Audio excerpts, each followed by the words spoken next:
Hey everybody, welcome to bonus content. Woo! Hello. Everybody. Oh, and Scott literally jumps in right when Hey, Scott.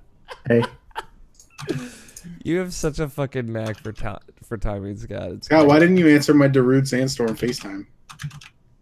because fucking didn't have my phone on me.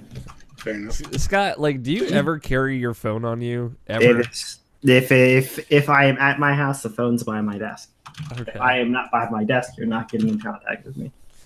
Yeah, you could be doing a lot in your house. You could be running around. You could be doing like yoga You activities. could be doing yoga. Scott could be into that full ab. That could be your thing, man. I don't know. Well, we're in bonus content now. That's really all you needed to know. But strap in. Welcome. Welcome. can Hey strap Tony, in. how are you doing? You're telling me Great. you're still not feeling well. I'm doing fantastic. Yeah, I've never felt better in my life. I just want you to be great, Tony. Yeah, me too. I believe in you though. You'll feel better. I bet like right after this podcast is done, you're gonna feel great. I hope, because that Uh, would be a change from the last 2 weeks. Hell yeah. That's the spirit. Keep the hope alive. Yeah. Have you been getting up to any shenanigans this week? Monster Hunter. Okay, well, all right. We'll revisit I that went later. to I went and I got some glass to put in front of my face. Oh yeah, you got glasses. Yeah, I don't have to wear them all the time, but it's like wear them maybe if you're gonna look at a screen for more than like 20 minutes. It's probably a good idea. Which But officially dude, you got gunners.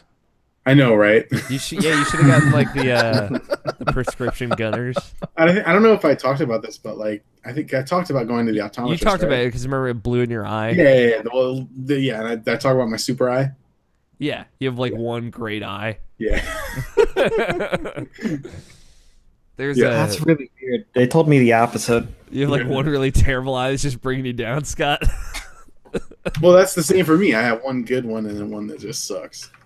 Well, yeah, it's a similar thing, but it's not. It's different from what Tony has Mm-hmm. because I can look at things that are close up virtually forever, Okay.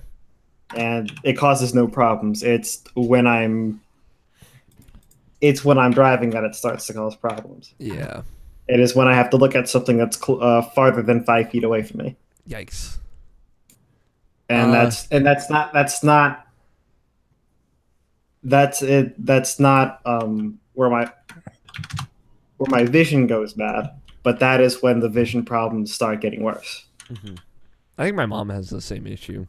This makes me Yeah, mine officially the it's your last business. host without glasses. I'm sorry, Scott. I didn't mean to cut you off. I just declare my flag in the ground. It's only a matter of time, though. I'm sure my eyes will be going like all old man-y, just turn blurry.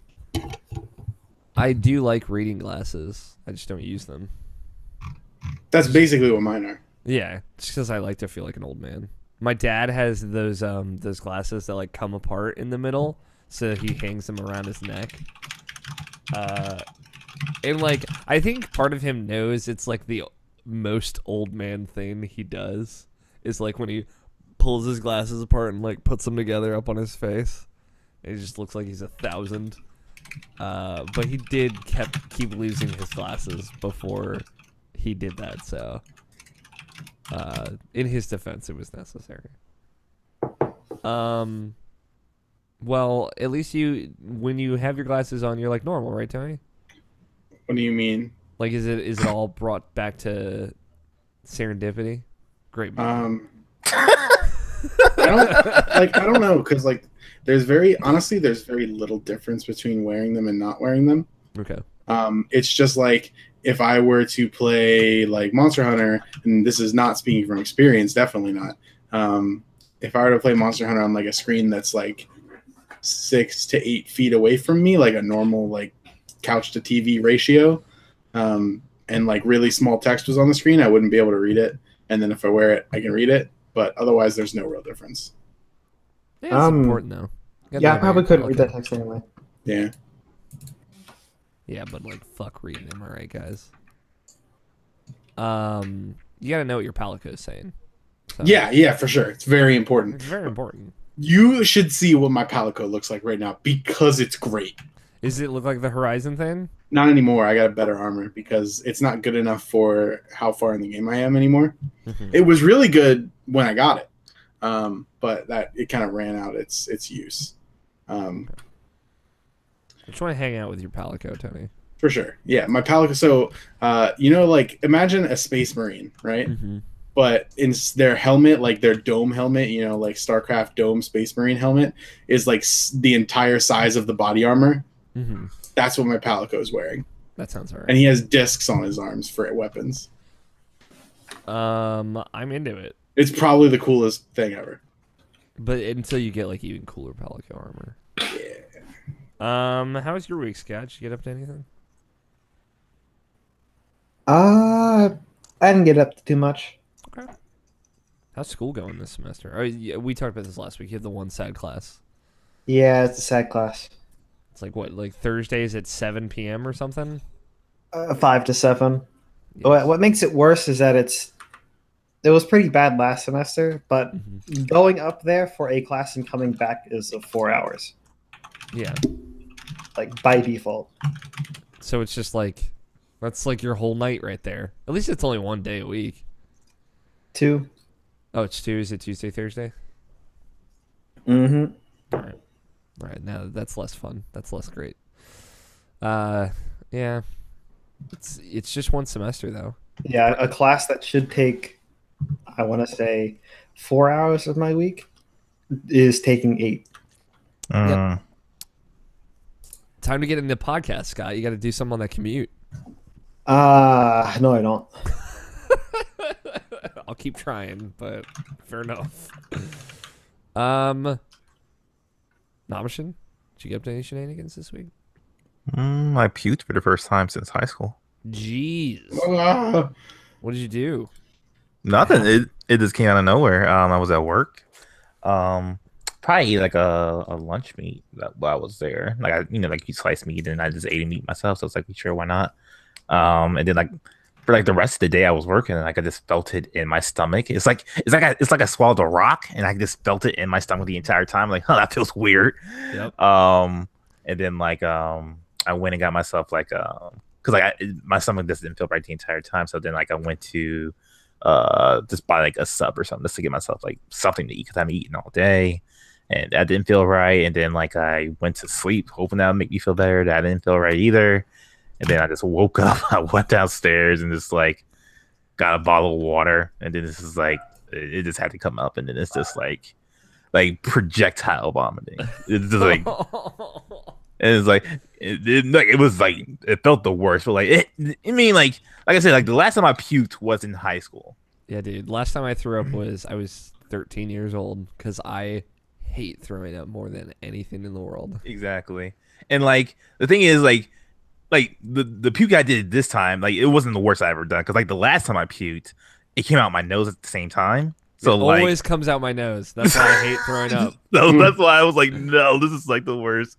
But it's not. This is not the worst it's ever been for me. So like, you guys let it come out your nose. Listen, man, I don't think about it enough ahead of time where I'm like, I should like prepare for this, and then it's all coming out. It's basically coming out my whole face. Exactly. Like going through my eyes. Yeah, like my ears are shooting out both directions. It's like, no. The last time I threw up is I got salmonella poisoning, which is a very bad kind of food poisoning that lasts 3 days. So it was like throwing up and shitting myself for 3 days in a row.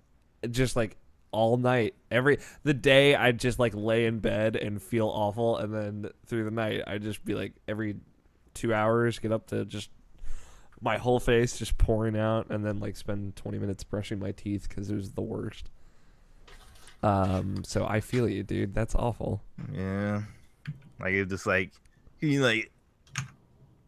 like I was just like, luckily I was by a sink, so like I did all of that, and I thought I got it all in the sink, and then I looked at it myself, like it's still all over my clothes at the same time because like it just went fucking everywhere, and like my mom just happened to come by at the time, and like she just cleaned it up for me. So I felt the worst like doing that for having her help me, but like, she took care of me, so I felt better after that. That's So but yeah, that's pretty much been like the only thing. Like it's just been Dragon Ball Fighters, Z Mass Effect, and puking. That's like been my week, and working, I guess, as well. Yeah, it sounds like they were in 3 equal portions. Yeah, right. Oh, boy, I'm pretty really? surprised. Like I put a lot of time into all of those things. Into all of this, my whole face exploding forward. Yeah. How's work going? I don't know. It's still like it's weird now because since my manager's gone now, and like we're getting a new manager next week, so like it's fine as far as that. But like I told you about the construction thing that was happening, so like getting ready for that, which is just gonna be like a whole boring shit that's happening with that. But like this week, I just been working just constantly, and like that actually felt good for like the first time in a long time to be at work and actually working, because I'm busy all the time and I'm actually being preoccupied instead of like getting my stuff done in like 30 seconds. Or like more of what I should say, like I'm always keeping my mind active of what I should do next, and that's always been good. And like always been busy did it, so I've been fulfilled as far as like being busy at work again, which I haven't been fulfilled in like the longest time, honestly. So that's been good. But now because it's construction, like I literally have nothing to do again. So like it's about to be the worst. And because I have a manager again, that not really stressed, but like the workload will be lessened again. So like I'll be bored again. So I feel like I'm like one of those kids who are like in a class and like you don't feel like the class is challenging enough for you, so you're just bored being there. That's literally that's the perfect description of how I feel like at my job. Yeah. And like now I finally had some challenge again, which was feeling good for a good while. And now like I'm just that's why I kind of just need a new job. I just not feel the challenge is there for me anymore. Yeah, I feel that. I had an interview for a promotion this week, yesterday actually. So, there you go. I don't know. It's hard to say. There's like a lot of like kind of politics, I guess, that would prevent me from getting to the position that I applied for. But like, I think I did well, hopefully. But we'll nothing see. Like health related, right? No, it's more of like a okay, because I don't know if that's like an issue or something like that. I mean, like I brought that up, but it was more of I don't think that would like get in the way. It was more good. Of this is like 3 positions up and somewhere else, and it's like selling that to like the person that they have to sell that to. That's kind of like the leader above the market leader or whatever. That's going to be difficult. So we'll see how it goes. But I feel like I did very well. I presented myself well. So and I've been there for a while. So fingers crossed. But yeah, I feel you as far as that. Like there's a give and take to it. Like where I work, holidays is very busy. And then normally it kind of lights up around this time of the year, but because of a certain situation, it hasn't. It's just like kind of gotten busier and worse.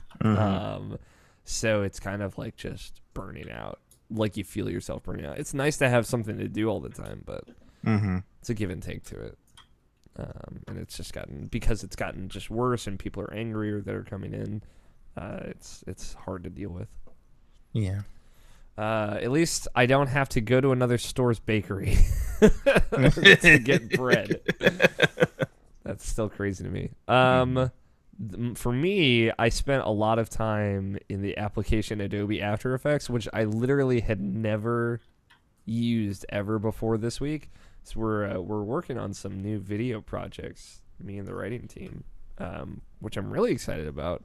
Come next week, our first video review in years might post. I think the last one we did was Brandon Williams did a video review of BioShock Infinite's first DLC, the Burial DLC. Yeah. So I think that was the last video review we did, and there was another He did one for the DuckTales remaster as well. Hmm. So we're like setting everything up and laying it out so that we would like more people would be able to do video reviews. So I've been making like these templates for like opening cards, like animations for the site, and for like the video review, like score bubble and things like that. Which is just, it's been very intense. It's been fun though. Like I like designing stuff like that. I worked on like a new piece of artwork for iTunes for this podcast. Another one. But like one that's just like not our new. It's not just a logo. It just like lets people know that what this show is called. Kind of like a title card. It's more of like a gentle update and kind of seeing how people felt about that. Yeah, it's just I've been designing stuff and making stuff for the first time in a while because like a lot of writing every day kind of got in the way of being able to do stuff like this. So it's been fun. It's been cool to like totally learn something completely new and get pretty good at it. So yeah, that's been most of my week. That and worked a lot this week, and obviously just kind of getting ready for the new stuff that we're working on. So hopefully look at irrationalpassions.com next week for stuff like that. Question is a little inside baseball Sure. for you. Where are you as far as like because I haven't talked to you about this in like literally forever. This is like as far as like getting into biz like officially, like how are you right now as far as that? Is it like more of like you're not really selling yourself to like outlets, or is it more like just judge me for the work I have done at this point now, or where are you at now? It's weird because like I think about that too. It's hard to kind of put into words, but like I haven't been pitching writing as much, especially since like, and we had like an editorial meeting for like the writers a couple weeks ago, just like, hey, here's some of the stuff that I want to do to help you guys do more. Now that I'm not writing every day, here's like ways that I want to kind of try different things. So like that's been like video editing and kind of honing those skills and After Effects and things like that, getting better with that stuff. Just kind of developing even more skills on top of myself. But I'm making quiet moves in the background. Okay.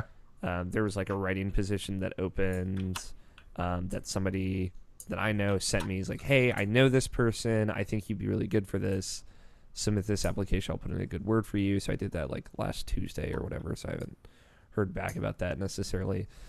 So maybe like I hopefully by the end of the year I'll end up doing like more writing just to like build more sites that I've written for. But like I'm trying to move a bit more into a production role just so because like I have so much writing out there. Like I don't need more Right. necessarily for a resume or portfolio.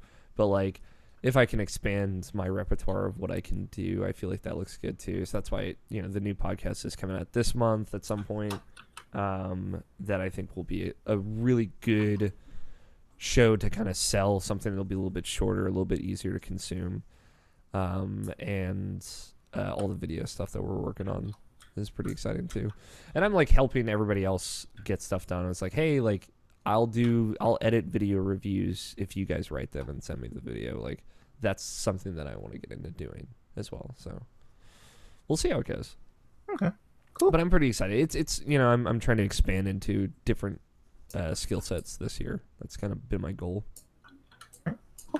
Did you guys watch anything good recently? Anybody? Just the Marvel shit every week. So I just finished Captain America.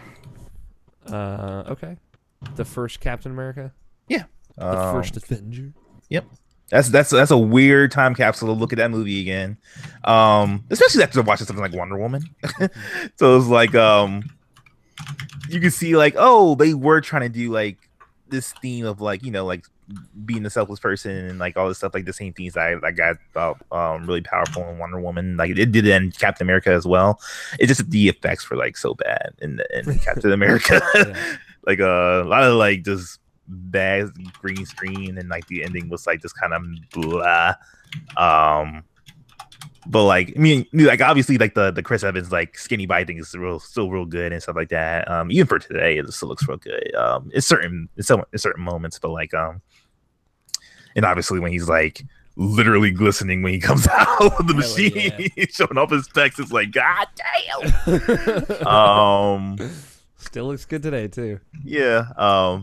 But yeah, like I still enjoy that movie. Like yeah, I've literally been really enjoying these Marvel movies every week. It's been good. I kind of got off track with my friend Tony because like his daughter got sick, so like I couldn't really be over there. So we haven't really watched movies together. So like he's behind on Thor and he's behind on Captain America, but I'm trying to get him to catch up. But we're trying to like get together and talk about that like as soon as he catches up. So you know stuff. Yeah, dude. Black Panther's 2 weeks away. I'm very excited. Especially hearing folks say like, "Hey, this movie's legit." What'd you see, Tony? So I saw some anime. Oh God help us. Some good anime. What's the anime? It's called Overlord. Okay, Scree Overlord. No, just straight Overlord. Okay. You remember the game? I think it was on Xbox 360 called Overlord. Yeah. It's kind of like that. Okay. That's what I thought of when I first saw it, because you are basically the premise of this show. And the reason why I watched it is because season 2 just started a couple weeks ago. So the premise of the show is that basically there's this group of people who are playing this online game akin to like something like SAO. For 12 to 15 years, they played the game, and they're really, really, really strong. And then the game reached the end of its life cycle and got shut down. And on the day that it got shut down, the leader of this guild of all of these people who have been playing for 12 years, their whole thing to join their guild was they had to be productive members of society, so have money. So the guild was strong because the people in it did a lot of microtransactions. They paid to win a lot, which is pretty great. It's pretty funny, like that they kind of like nod towards that. So anyway, they're really, really, really strong. So the game shuts down and the server shut down and all the NPCs come to life, but the leader of this guild doesn't get logged out. He becomes stuck in the game forever. Is this a VR MMO? It's like SAO, yeah. Okay. So he just doesn't get logged out, and he's playing as a undead giant skeleton dude. So he's now just become an undead dude, living in this world where all the NPCs are now alive and trying to figure it out from there. And he's also just ridiculously, disgustingly strong, and it's really good. It's like there's a lot of really cool stuff that goes on in that show, and the second season is also quite good. That's a fun premise. That's cool. Yeah. I think that it blows Sword Art Online, Log Horizon, all of those like trapped in a game animes like all the way out of the water. It's like so much better than all of them. What's it called? It's called Overlord. Overlord. Interesting. I see it's on all of your favorite anime streaming services. Yeah, it is. And the other one that I'm watching is called Darling in the Franxx. It's really good. Just watch that one. It's not as good as Overlord, but it's real good. Okay. And then another one called Citrus. That one's good if you like weird romance animes, which I do. Somebody in the chat said talk about Overlord on MupX, and I just think that's just so funny to me. Because like when we hosted that show, nobody was fucking coming out of the woodwork letting us know that they were listening. And now all these different people, fucking Christian Puente coming out and be like, "Hey guys, bring back MupX." I'm like, who fucking listened to this? Fucking bastards. All right, that sounds all right. Yeah. And then I watched Co-Carnage, one of my favorite Twitch streamers. I've been watching his Persona 5 playthrough. Oh, nice. Yep, he's got like the way he does his thing is he live streams every day. He does 2 games. So he's like the first half of the day he does 1 game, second half of the day he does another game, and then immediately it gets uploaded in 30-minute chunks to YouTube. So he started playing like a week ago, and there are 130 episodes, 30 minutes long each of Persona 5. So I've kind of been watching my way through that. And yeah, it's good. I like his play style, and also so great to just like have a kind of like low effort run through Persona 5 again, just kind of like be party to Persona 5 happening rather than like being fully engaged in Persona. So like I can just look and be like, be kind of listening to it as I play Monster Hunter, which is what I was doing earlier. And then, give it like a part of my attention while I'm also just wailing on some dragon. It's great. It's been great. Yeah. And then one other thing to talk about while we're talking about just other things that aren't games. And this one I really wanted to talk to specifically you about, Alex. Have you ever heard of Critical Role? Yes. I've started with that this week, and it's real good. Yeah, I've been meaning to jump into that. Yeah, they just finished their first campaign. It's 600 and it's like either 550 or 650 hours of campaign. Because I heard when it was ending, and like they started their new one last month. Yeah. And like they took some time off, and they were like hyping up their new characters and everything. So yeah, so for people who are listening, it's this basically podcast done by Matt Mercer and a bunch of voice actors playing a D&D campaign where they fully like they voice their characters and everything, and it's real good. Yep, it's a video and audio podcast. Yeah, I've been listening to it in audio form. Yeah, tons of great voice actors from video games in there too. Ashley Johnson, who plays Ellie in Last of Us. Laura Bailey, who plays like everyone and everything. Matt Mercer is obviously the DM. What's Travis Willingham? Yeah, Travis Willingham. Laura Bailey's husband, who's he was like Two-Face in the Batman Telltale series, for example. So yeah, it's really cool. I've been meaning to get into it, but I've just not gotten the chance. It's intimidating. It's nice to know that it at some point ended, so it's finite. Yeah. I actually like, because I was looking at it earlier this week, and I was like, every video is 3 hours long or so, and there are 148 of them. Yep. So how long is that? And so I installed it because YouTube took away the playlist total time thing. So I installed an extension for 5 seconds to tell me how long it was. It's like 650 hours. Hell yeah. So yeah. I'll have to check that out at some point. Yeah, I'll let you know as I get deeper into it how good it is. But I think that the people playing kind of speak for the campaign. Yeah. So What edition are they playing? I don't know. I'll have to tell you. It wasn't important for me to remember that. So it could be 5th then. So probably it's easier to listen to. Cool. Scott, you get into any adventures? No, not really. Okay. I, as someone who just doesn't do anything but play video games now, so you gotta pick one and stick with it. I saw that the Game Grumps finished the 1,000-Year Door, and I was like, God damn. I was very sad, but also happy, but also sad. So I started catching up on that. So I'm like on episode 118 of that. So I'm like 10 or so behind, maybe 15. So I'm basically on the finale. I've just been putting it off. Yeah, because it's an hour long. It's an hour long. It's emotional, Scott. I would just want to say it's an hour long to do something that really shouldn't take an hour. I'll say having I don't know like how many of the final bosses they're doing in that last episode, but the final boss of that game, it's just the one. That final boss of that game is fucking hard. It took me. Nah, boy. The Paper Mario games are easy. Nah, boy. Nah, boy. No, listen. You're not wrong. But I went back and replayed 1,000-Year Door a few years ago. There's a Let's Play series of it on Irrational Passions YouTube.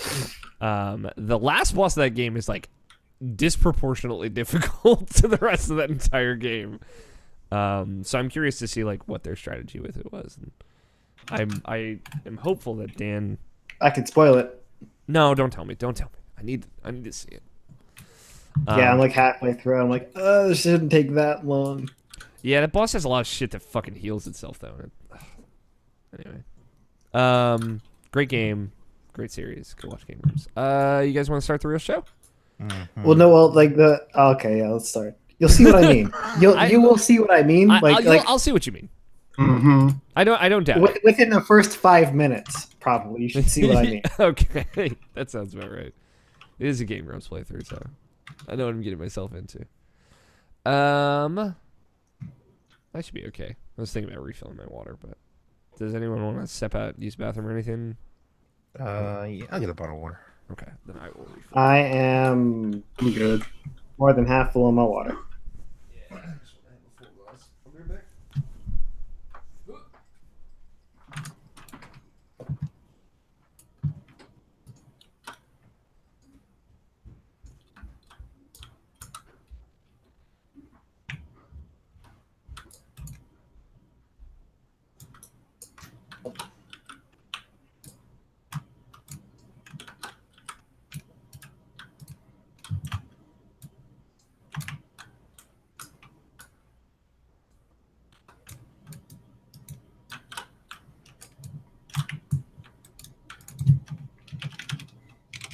All right, so while we're just sitting here playing games, Tony, guess what I did in Black Desert over the weekend? What? I hit 61. Hey, nice. I got that right. Congrats. At 182 AP. That's more than I have. And now you're thinking, but why? And the reason why is because I have a whole ton of DP. Oh yeah, I would expect that much. What are you running? DP neck and I have DP earrings, and a DP belt, Double penetration belt? What? and a DP offhand. Are they evasion split or? Yes, because of my mystic. I'm assuming you know about the ninja evasion nerf. Yes, but it's okay. I get passive percentage increases, so it's all good. As long as I pass the accuracy of most people, evasion is better than PR.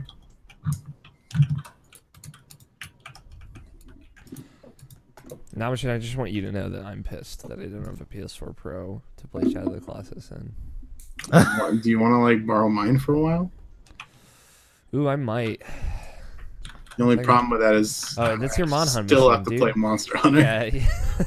This basically means, do you want Tony to play Monster Hunter at your house every day for the next couple of weeks? I don't know. I can only handle so much.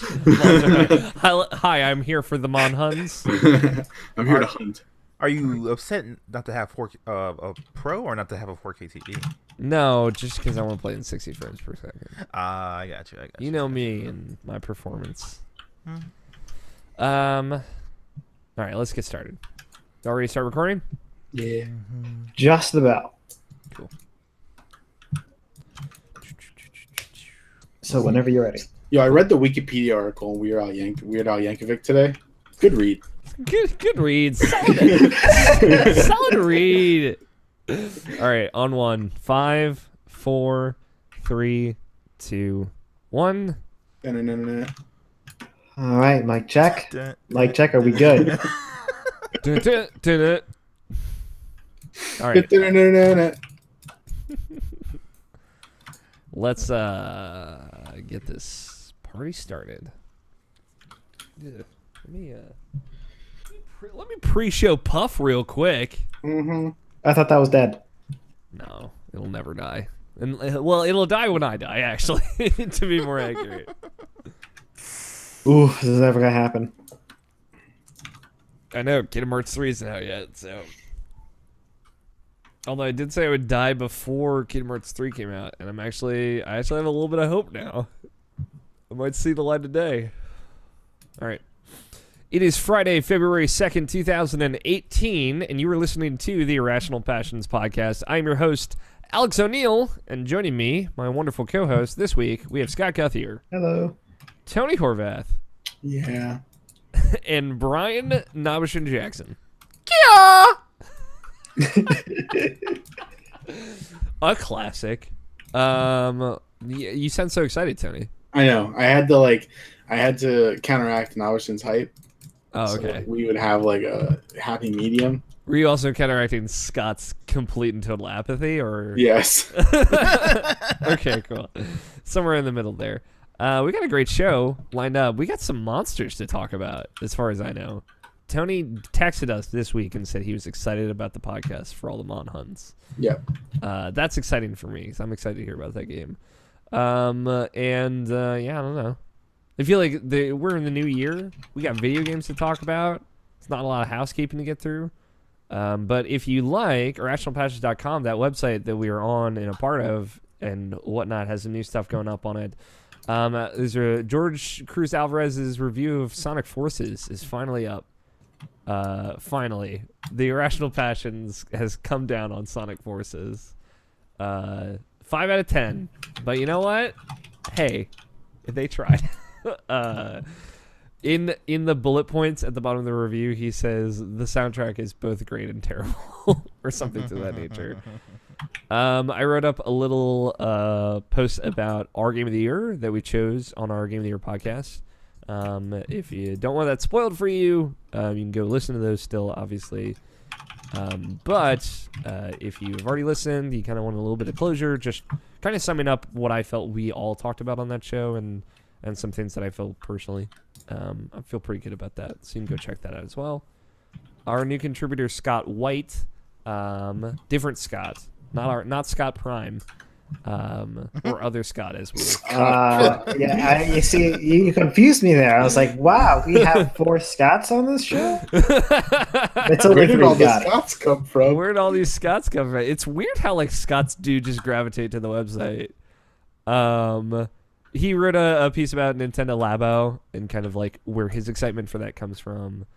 And a new episode of Input is up, and they talked about the controversial news of this week, so we don't have to, as I say. They talked about the whole GDC as being like, hey, Nolan Bushnell's award, we're actually just not going to give that to anyone.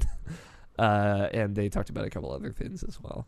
So go listen to Input. It's a great show about news hosted by Jared Green, George Cruz, and Logan Wilkinson, editorial team at IrrationalPassions.com. So that's it for housekeeping. Go IrrationalPassions.com. It's where all that cool stuff is at. Let's talk about some video games. I don't have a lot this week, so I'm going to kick things off. Just as a Witcher 3 update, I'm like 65 hours in, and I got to Kaer Morhen for the first time, so I'm like doing all the side quests, getting ready for Uma's treatment. I went through the realization, I don't know if you went through the same notion, that Uma is actually an acronym for Ugliest Man Alive. And yeah. Okay. Yeah, it's like, oh, okay, because they kept referring to him in like those like interstitial cutscenes when you fast traveled to different areas as the Ugliest Man Alive and not Right. Uma. And I'm like, oh, that's what that means. Okay. So that's a little clever on them. But yeah, that game is really great. Just another reiterate of that. I'm wondering, because like, you know, I've been playing a lot of that game. I finished all the Skellige stuff, and I was really sad because there's nothing else to do in Skellige. Just leave, never go back to that cursed land. No, dude, it's so good. I'm gonna think about that. Eh. That what you said last week, Tony. I just It's like the most lame part of that game. I really like that part of that game. I like all the. Well, like it's really hard to live up to like the amazing city that they built. Yeah, I mean Novigrad is really breathtaking. I really like the NPCs in Skellige. I think is Yeah, you just have a thing for accents. I get it. It's true. You know, they're all telling me about The Witcher, and whatnot. Yeah, I like the layout of the islands. I like a lot of the big major side quests there, like the finding the King of Skellige stuff. Very Skyrim reminiscent, intentionally so, I can tell. But yeah, I think it's cool. But yeah, I'm like debating as to, once I finish the story, if I do want to do Blood and Wine, because I mean now is the time. But God, Did you not do it before? I've not done it. I've done Hearts of Stone or Heart of Stone, whatever. Heart system. Hearts of Stone. No, Heart of Stone. Heart of Stone.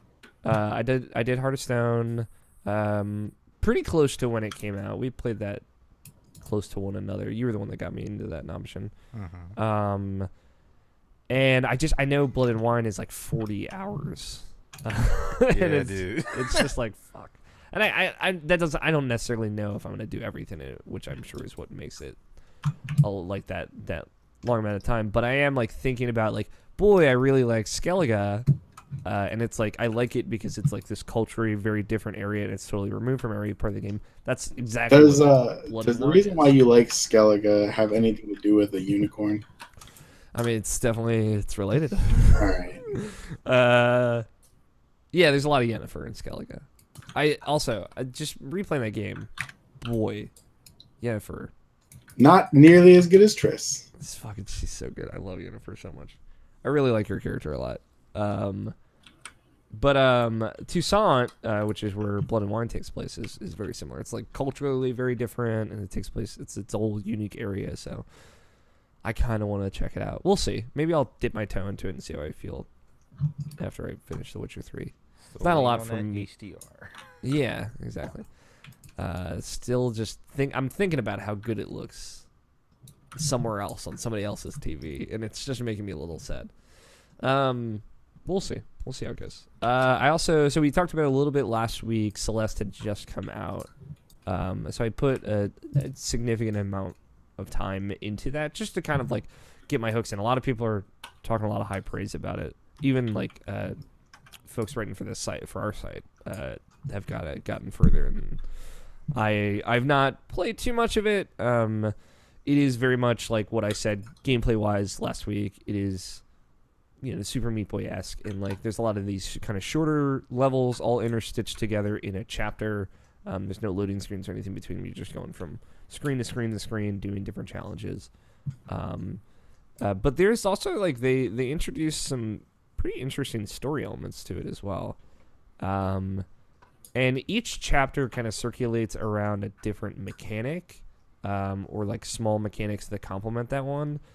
Which is cool. So they'll do stuff visually that goes along with the mechanic they introduced. Like one chapter was kind of like a dreamy chapter where these big like blocks that look like space and stars were, and if you like were just like in the world, I mean, if you dashed through them, you like reset your dash and like blasted all the way through them and popped out the other end. But like, let's say if you dashed through them to a wall, and it like stopped on the wall, you would hit the wall and die, and you'd have to restart.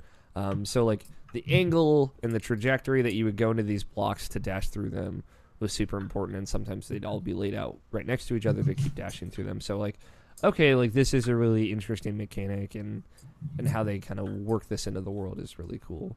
So they've done a lot of no level or no chapter feels quite like the last. They're doing some interesting story stuff. I would say like a lot of the mechanics though are just like irritating. Like there was this one where if you walk over ground, like the sludge appears on it, so you can't walk on that ground again or you'll die. And it was just like really frustrating, like to an unnecessary extent by the end of it, I felt. And so like I don't know, some of them are working, some of them aren't. We'll see how it keeps going. It feels like they're trying to tell this story in a game that is just like very different than or more frustrating than it needed to be for that story. But I also I really like how it plays. I think like objectively it does play very well and it feels really good. So I'm very mixed, I would say, on Celeste, but there's still more to play. There's one scene, I guess I don't want to necessarily spoil it, but I talked about it in the Sunday chats that I wrote up this last Sunday. That I thought was very cool, and it was doing some gamey stuff that I had not seen before. So you can go seek that out if you want to kind of hear that example. But there's story aspects of that game that are neat. And the only other thing I've really been playing is more Blossom Tales. I'm just trying to finish that to write up a review of it. That's like the 2D Zelda-like on Switch. It's still good. I got through like the first 3 major dungeons. It seems like there's maybe just one more left.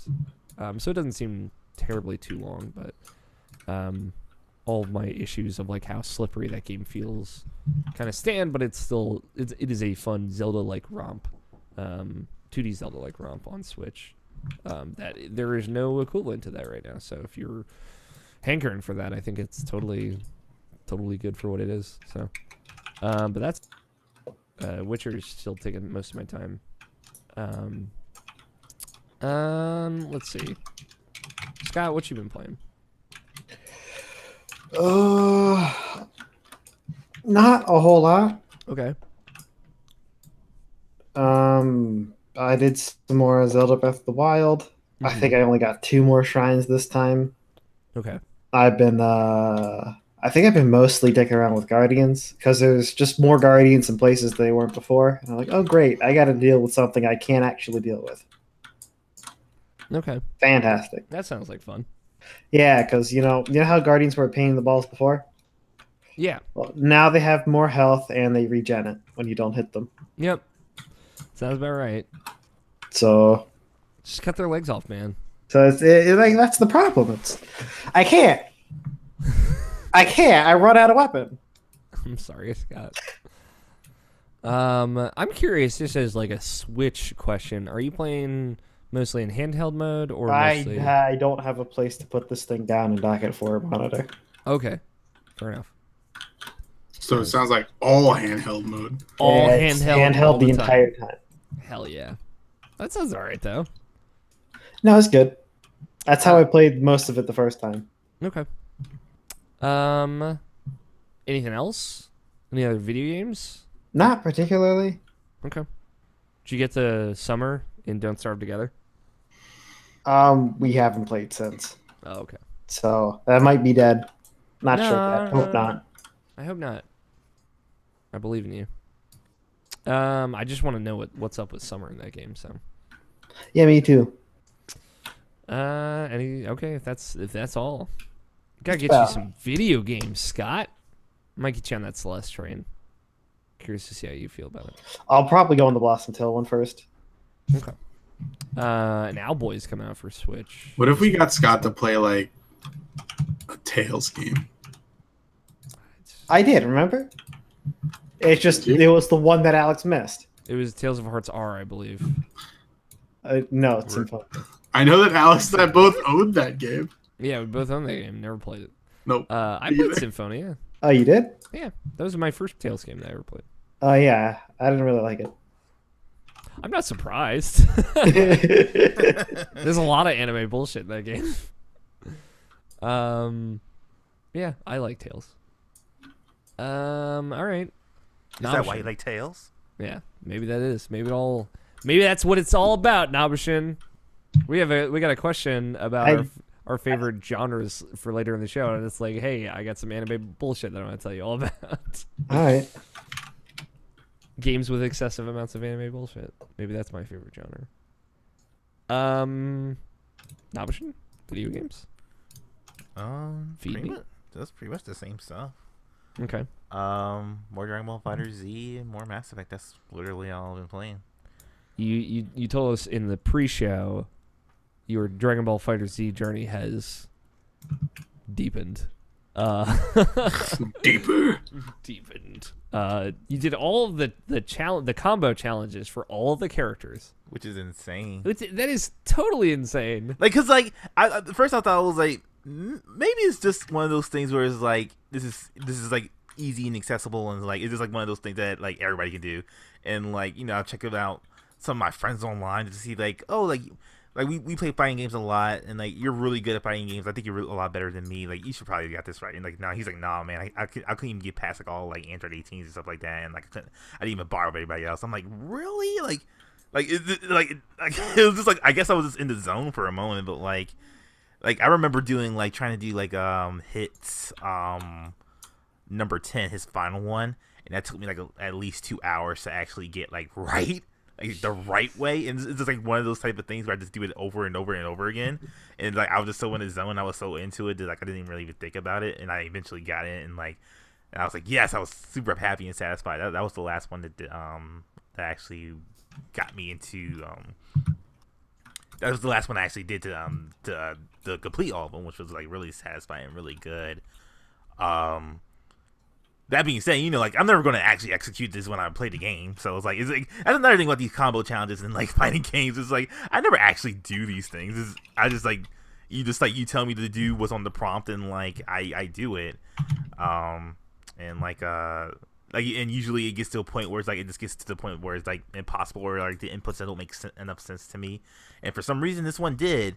And despite that training mode actually like being not very good, because like it doesn't do the thing where you like when you go over a character and like switches the inputs, it doesn't do that, like showing like you should be doing this forward instead of backwards now. So like that was confusing as well, so I had to get my mind right, and sometimes I had to do it the opposite way at first just to get right the way it shows on the prompt. So like that was a whole nother thing. So it was a whole lot of stuff, and like I did it though, and like that was crazy satisfying. Like I haven't really. It's one of those achievements type of things that's like not something you can show in a trophy, but like something you can show into yourself. It's just like, yeah, I fucking did that, and it makes you feel good about it. Tell me about Hit. What's up with him? I don't know who that is. Hit, he's the assassin guy, the purple guy. It kind of looks like Frieza, but not really. Yeah, I mean, like I'm looking at pictures of him. I just don't know who it is. Like, he's just like he's a guy who can manipulate time. He's like one of those guys. He's an assassin, so it's like he's like a hitman. So like he has to do everything quick and flash and like try to do without being noticed. So like he'll like stand completely still, but like you'll just see like a big flash and you'll be dead or get hit or get beat dead or something like that. So that's like his whole MO, his whole like move set.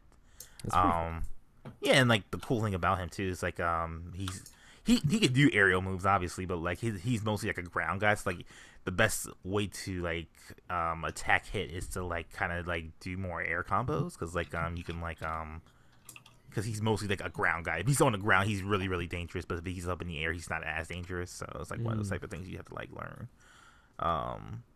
But yeah, he's cool. Cool. He's from Super, I imagine. Yes, he is. Okay. He's like one of the like he was like the big thing about Super, like, oh man, like how are we going to overcome this character? And then Jiren came around, just like whatever hit. Like he was like fast and right after that, so that was pretty funny. Cool. He was easily forgotten about after that. Not to Arc System Works. Yeah, exactly.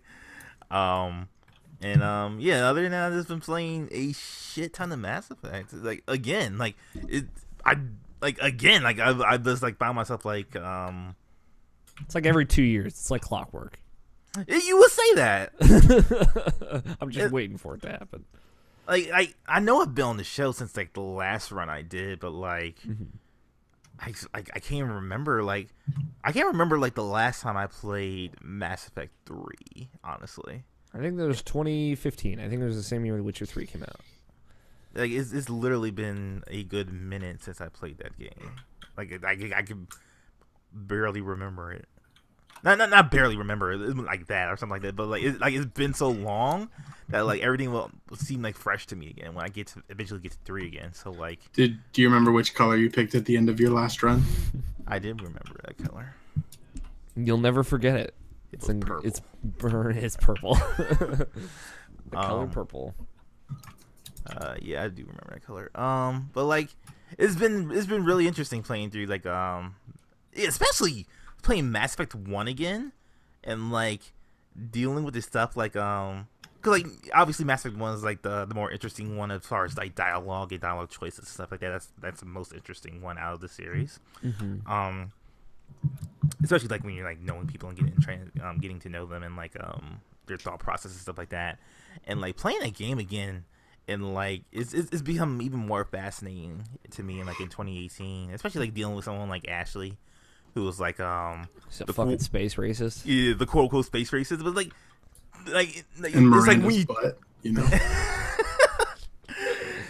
But it's like when you really talk to her, it's like it's not that though, and it's like one of those things where it's like, if you had a conversation with them, you would understand what she means, like, because it's like it's just one like of those, real life, dude. It's literally like real life, because it's like if you were put like in a modern context, like Ashley is pretty much a black person in like the aliens are pretty much white people. And it's pretty much how that's literally how she's reserved against these aliens. It's about like, sure, I can talk to you, I can have a conversation with you, I can work with you, but I don't trust you, and I don't trust you because like the whole shit with my family and stuff like that. So like it's like, and that's something you get out of conversation. So you could just like basically you could call her a racist, but like it's not really that. It's just more of like she just sees things differently. And then like there's a part in that game where you talk to the people who are actually racist to space aliens, because like after the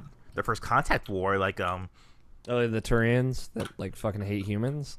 It's not that like there's like a human there's a human group in the Citadel who are like like fuck these aliens. It's been 26 years of this shit, and like we don't want them here anymore. And there's a little like hate group in the middle of the Citadel, and like you bring Ashley with you, and like and she's like, I remember this. Yeah, and she's like, yo, like this isn't cool. Like, yeah, they're different, but like, like it's apple and oranges. Like they're literal racists compared to like someone like Ashley. And, it's like one of those things. Like I said, so it's like it's really interesting that game from 2007 is like it's woke. I guess you could say it's woke as fuck, man. Shit. Somebody tweet Blessing. Let him know that Nomishin said woke on our show. He'll be here in a minute.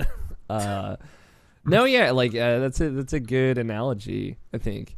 I think in too like if Mass Effect was like retold today, same story, but like I think it'd be way more interesting to see Ashley as a person of color in that game too. I mean, she's voiced by a person of color. So. Yeah.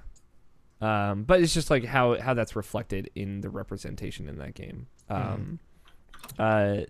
Yeah, it's cool. Like that game laid a lot of stuff out that was really smart at the time. It's crazy to think that game's fucking 11 years old too. It's like Chief BioWare, man, like prime time back when they just really had it down. And like I said, like when I was just replaying that game, it's really. It's really good shit. It's really good, and it's making me like just reappreciate that whole series all over again. And it's a shame they stopped in 2012 and never made another game after that. So yeah, it's crazy. It's weird, but weird. Sometimes like you're just allowed to have 3 great things and just let them be as a representation of that time. So yeah, like Back to the Future. Exactly. I swear to God, if somebody remakes Back to the Future. I always hear people talking about it. I'm like, no, that would just ruin it. You don't understand. Don't. Look at Jurassic World. Tell me what you think. I'm trying to think. How's Katie's playthrough of Mass Effect going? It's happening still, but like we haven't really gotten in contact with another because I've been sick, and like she's recently been sick, and also she's in crunch time because of Katsucon, so like she's getting her stuff ready for I think she's being on Henrietta and from The Witcher 3 Blood and Wine, and like some other stuff too. But like she's pretty much in crunch time. She's getting ready to do that, so like we haven't really gotten together since then. But like when she gets back, I know that's like probably the number one thing because she'll be free again, and it's like we could just have a good conversation as far as that. But honestly though, like not to like give her shade or anything like that, like I don't think she's gonna be able to get through it in the end. Just because like that game does ask a lot out of the player, and like I totally understand that type of thing. So and like I said, I dropped that game 5 times before I actually got it and got into it. I did ask her if she wanted to like like the crit path that like I'll be there to like tell her how to do that. So like we might get to the point where it's like that. So we'll see what happens. Did you just have Bluepoint remake the original Mass Effect? Same game, just a little bit better UI, checkpoints, looks better. That's all. Just so like people can go back and play that game, or you should just put the Mass Effect trilogy, again, the only 3 Mass Effect games that exist, on PS4 and Xbox One. I literally talked to Nicole about this like a few days ago, and it's like that's literally the one thing from EA that I even remotely want from them anymore, and like they refuse to give it to me. And this is like EA would much rather sell you loot boxes in Star Wars Battlefront, a game that you will never play, than sell you the Mass Effect just port Trilogy. You don't even have to fucking update it. Just put it in 1080p. I don't even care if it's in 4K. Just put it on PS4 and Xbox One. I want achievements for that game again. Yeah, right? It kills my soul. Feed me, please. I was gonna make like a new account and play it again, get platinum again. Dude, I've done that before. So like, I did that with that's the chair game, the Metroidvania on Xbox 360, Shadow Complex. I did that with that game. Made a new account and replayed through the whole thing.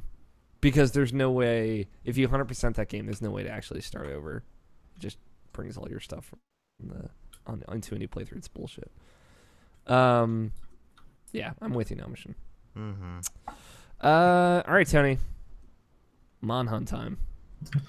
So, like, what do you want to know about Monster Hunter? Because it's Monster Hunter, right? Like, it is still the same game as Monster Hunter has been. It's just there's some like kind of small changes to it. I got some questions for you. Yeah.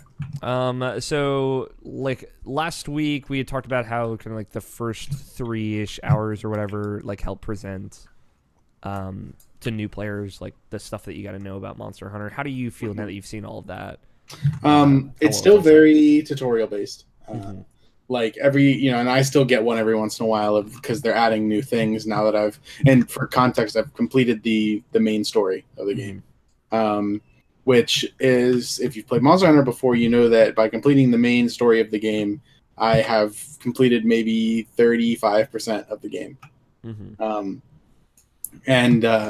So anyway, like, even now past that, I'm still getting new stuff that unlocks. So there's still those. And like the way that the game does it, it's like every time a new thing pops up, it's like a new system or a new menu or something.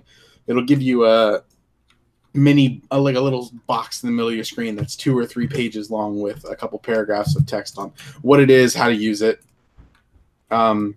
And it's pretty important that you read those, because some of the smaller details on what they're for and how to use them, you just won't pick up on normally if it's not told to you. So I think it's good that it's spread out and like you can digest that as you get to it, because if you don't read those, you're going to be lost later because you're like, oh, I don't know how to do this thing that I didn't need until now. Mm-hmm. But I think that it's fine. The tutorials are fine. Like the way that they teach you the systems of the game, it works.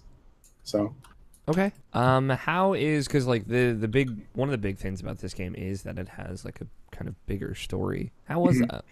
I think the story was it was okay. It's okay. It's not the best story. Mm-hmm. It is a story, and just that it is a story is good. Yeah. There's some cool moments that are made possible by the story, and you get to do some cool things strictly because they're story beats. And I think it's well executed. I think for a Monster Hunter story, like the core gameplay of Monster Hunter is pick a monster and fight it. It's hard to build a story around, hey, go fight all of the monsters. Yeah. Other than like, hey, this monster is in the way now. We need you to go kill that one. There's some stuff like that in the story, but I think that it's wrapped around like a pretty interesting goal. Your goal is to learn about this giant fucking dragon that you chased to this new world that you're hunting in. I do think that like a lot of after the first and second zone that you go to a lot more time is spent with those zones than the last 3 that you unlock during the main story. It's kind of like for me, it was like, hey, the first area, kill like 8 dudes here. Second area, kill like 5 dudes here. Third, fourth, and fifth area, kill like 2 dudes in each of these. Okay. But I think that the size of them is also, it makes sense. Like the smaller areas have less big monsters to fight, and some of them have a lot more environmental hazard. And I think that a lot of care was taken, especially in those environments, to make them suitable habitats for the monsters that inhabit them. And that's really cool. Like there's one specific monster that couldn't exist outside of its habitat, and it uses that space where it lives really well. And it gains advantages by using the environment that it lives in, and that's pretty cool. So like it matters where on the map you let the monster get to and how you fight it on depending on where it is. I imagine that the first environment is like the jungly forest, and the second is like the desert. Yeah, exactly right. Okay. So for reference, for folks listening, those were the two in the beta. That's cool. It's cool to know that there are 3 other areas. At least there are more than just that, but like big fleshed out areas so far. That's how many. Yeah. Okay. How as like I'm thinking about the story. I think what was it? The story of Monster Hunter Tri. You was like in a fishing village, and then like a new like water dragon monster showed up, and it was like rampaging the village, and that's why you came. That's like the story of that game. The monster in Monster Hunter World is real big. That sounds fun though. Like he's like I don't know. It's harder to put scale to it, but like you know how big like a boat is, like a pirate ship. Yeah. Like 12 of those. Okay. I'm looking at a picture of him. Big as Kronos from God of War 3, I would say. Yeah. He's quite large. That's significant. I mean, I was giving like a reference to that's what he might expect how big that thing is. Yeah, I mean, I would say it's more like it is like a boat is like an actual ship. A seafaring ship is a good comparison. It's a big fucking monster. How do you feel about it? Having played a bunch of Monster Hunter World or Monster Hunter games before, like I know folks like Ben Moore and things out there. I listened to the most recent Frame Trap where they talked about it pretty extensively. Like they're really into like the quality of life changes. Yeah, I think a lot of those are really good. So how do you feel as a fan of the series, like what they've done to basically for their big coming out, because this game is doing very well. Yeah, I think it's really cool that it's done so well. It's neat to see a lot of people who previously had no interest in the game picking up and giving it a shot and finding out that hey, this game's not so bad after all. But I think that me personally, I've really been enjoying a lot of the things that they've done with the game. Like my most recent experience is Monster Hunter 4U. And Monster Hunter 4U it's good, but the problem with it is kind of the console that it was on. It was difficult to play that game on a 3DS, in my opinion. You needed like to buy that extension that added an extra thumbstick, or just otherwise it was kind of unwieldy to play. The Circle Pad Pro, please. Yeah, that. But playing it on a console that I think works for Monster Hunter, like the game looks really good on PS4 Pro. I have it on favorite frame rate because some of the later stuff, like the bigger guys, do even on PS4 Pro kind of chew through the hardware a little bit. But I think that even with that, there's some really cool stuff that they've done. The environments look really cool. If you put it on look for max graphics, there's a lot more foliage and stuff around to kind of flesh out everything, and it looks really good. So that's really cool to be able to kind of like really see the environment that you're in. I think that they've done some stuff to kind of alleviate the tedious grind of Monster Hunter, where it's still there. Like that's still what you're gonna do. You're gonna go kill monsters and you're gonna take their butts and make armor out of it. And put their faces inside your weapon and get stronger from it, and that's cool. That's what I want to do. I want to go smack monsters around and turn their bodies into things that I kill more monsters with, who are the real monsters. But some of the stuff, like I don't have to go kill the same monster like 300 times to get the one thing that I need. They just kind of give you more loot. And honestly, that does make it a bit more fun because, like you do a thing and you're like, great, I made meaningful progress by doing this. I've had a lot of good experience with the multiplayer as well. I think it does take a little bit to kind of wrap your head around how they did it, because it's kind of a weird system, but it does make sense once you get past, I think that the game is designed with the intention for you to kind of experience each monster in a solo environment first, kind of like, get to it, see what's going on, and then, if you lose or if you just want to get someone there to help you out, you can do that. But It's not designed for you to go through the entire campaign with another person. Mm-hmm. So the way that the system is built, they like prohibit you from going in, from calling multiplayer friends while you have yet to see the cutscene that introduces the monster. But I mean, if you want to get around that, all you have to do is start the mission, find the monster, and then just like back off for a second, and then you can fire an SOS flare, which other players around the world can search for. They can search for any random flare on any specific difficulty, or they can search for specific flares for a specific monster and then join that. And as long as they join within the first 10 minutes of the quest starting, they can get the full reward for the quest. So yeah, you just fire up an SOS flare. They have to have also seen the monster, so like you could even do it so like you and your friend, if you wanted to play together, like both start the mission, find the monster, one of you guys fires an SOS flare, the other one abandons the quest and then joins yours. And you're good. Do they get the credit for completion on that? As long as it's within the first 10 minutes of starting the quest that they join it, it's fine. Okay. And that's not going to be an issue. I mean, you find, for every story mission, you can find the monster in 2 minutes.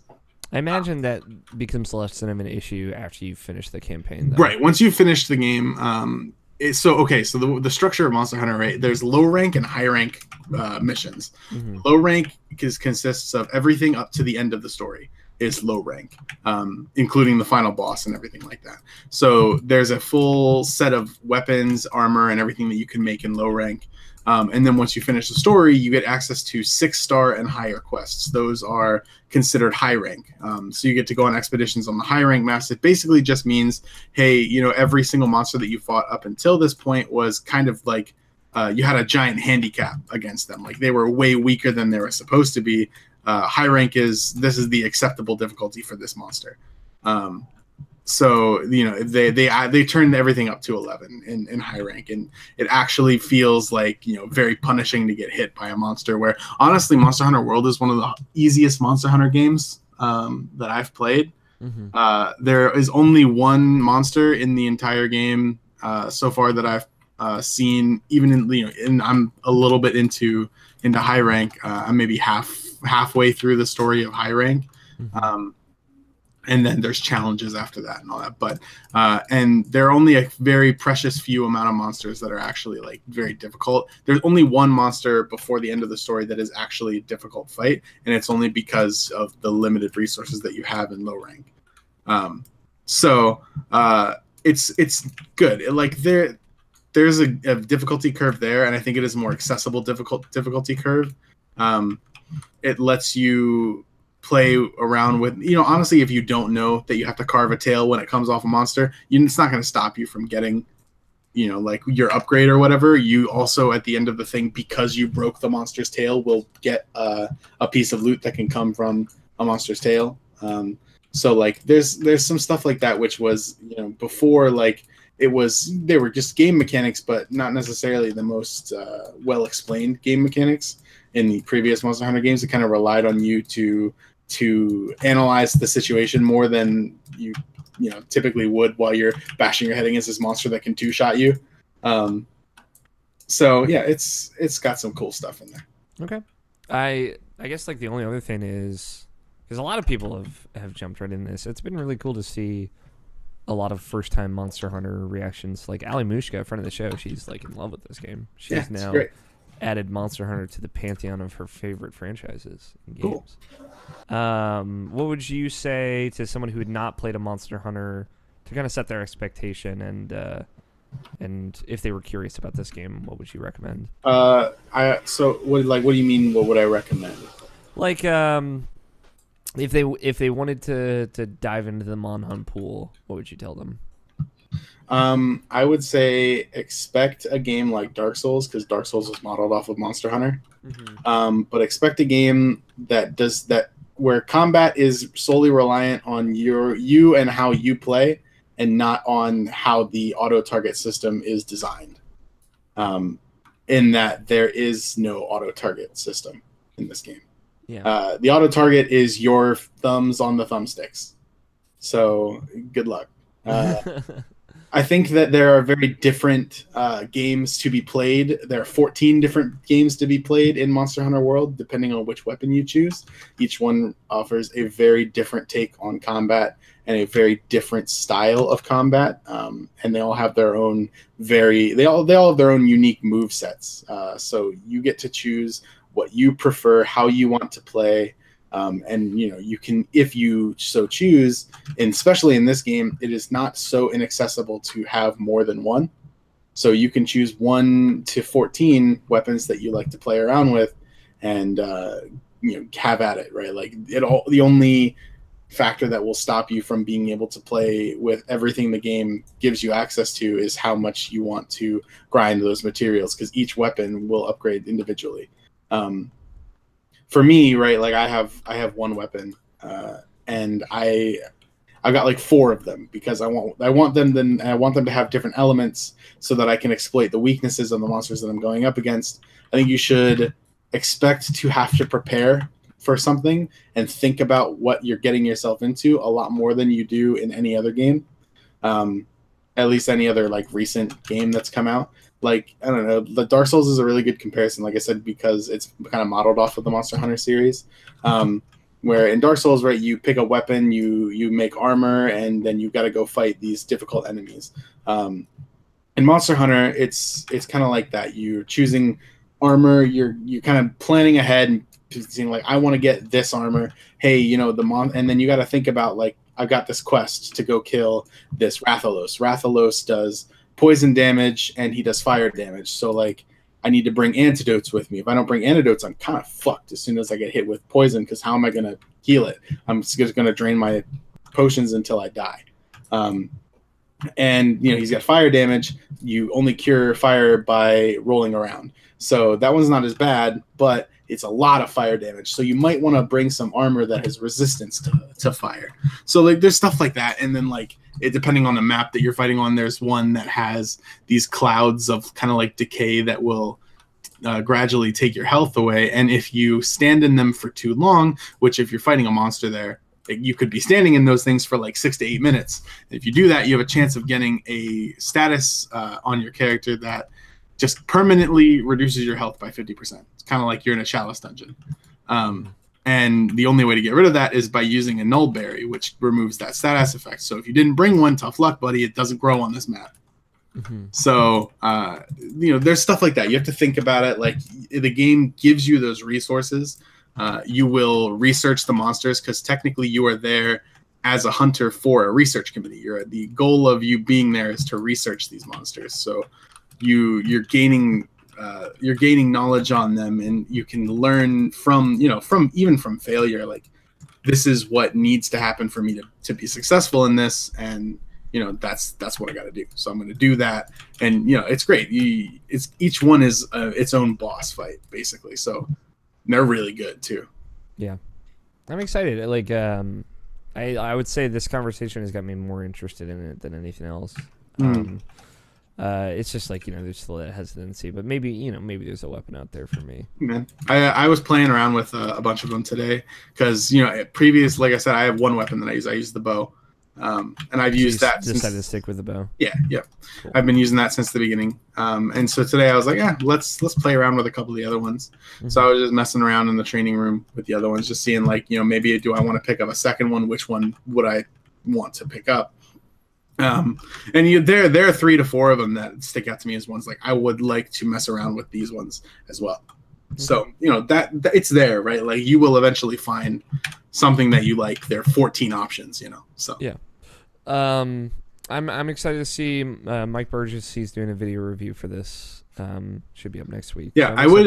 What he thinks of it too. Yeah, I would caution against a lot of reviews like. I've seen, I've been browsing the Monster Hunter Reddit, and people really like to point out reviews of people who, like they play the game through like the 6th person in low rank, which is like the 6th quest in. They're like, okay, I think I've seen everything this game has to offer, and then they write their review. I'm not saying that, the reviews that you're seeing in particular are those reviews, but there are a lot of them out there, and they basically just say like, hey, this game's kind of like Dark Souls. Sorry, it's all right. It's too hard. or like the weapons feel really clunky, and it's just like there's some weird stuff that goes on with the reviews for this game because people just don't seem to get it. Yeah, I mean, I just mean like I'm curious to see because he's been talking about it. Oh yeah, I'm not saying that he is one of them, but I just wanted to throw that out there on the subject of reviews. Yeah, fair enough. I think that it's been well received, and most of the people who are writing the reviews that are getting exposure kind of get it. Mm-hmm. So that's good, and that's probably why those reviews are getting the most exposure. But there are weird reviews out there, so don't pay attention to salt and all that. Yeah, like read a couple reviews if you're gonna read reviews for this game. Don't read like one review that's like, oh, this game has no PvP. This game sucks, and then be like, all right, well, this game sucks, because Monster Hunter doesn't need PvP. I'm interested. I wonder if the Game Grumps are gonna do any Monster Hunter series, because they got really into the last one. So that'd be kind of neat. Yeah, it would be. I don't know. I think Monster Hunter is a game I like playing more than I like watching people play. Yeah, I just like. For me, for me, that's weird because I almost always would prefer to watch someone play a game than play it myself. Yeah. But Monster Hunter is one where I just want to play it. Yeah, just want to get in those mons. Question, Nobshin. Speaking of reviews, do you see Angry Joe's review of Dragon Ball FighterZ? I have, yes. Is it good? I haven't seen it yet, so.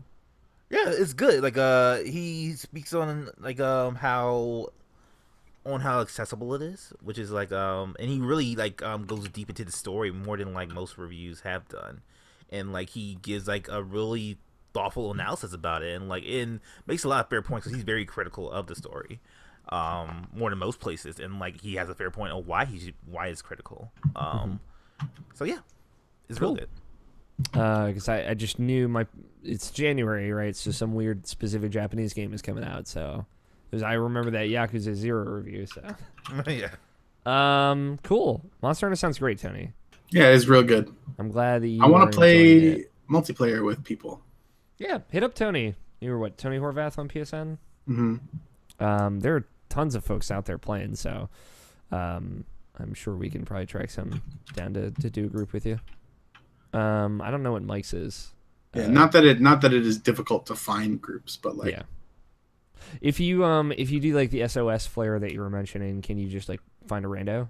So the way that works, if you're on a quest and you get to a point, you have to be connected to online. So I've had a couple times where I wanted to shoot one, but I had left my PS4 in rest mode for a couple hours or whatever before I started playing.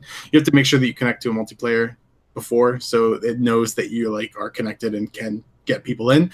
But anyway, as long as you're connected, once you join a quest, basically from the very beginning of a quest, unless it's one of those times where you need to see a cutscene first, you can just open your menu and hit fire SOS flare. It has an animation. It's kind of like using an item, so you can't just be like, oh, I see the monster, it's about to hit me, fire this thing, and then it just instantly opens it up to multiplayer. You have to be able to fire the flare, which is like a 4-second animation.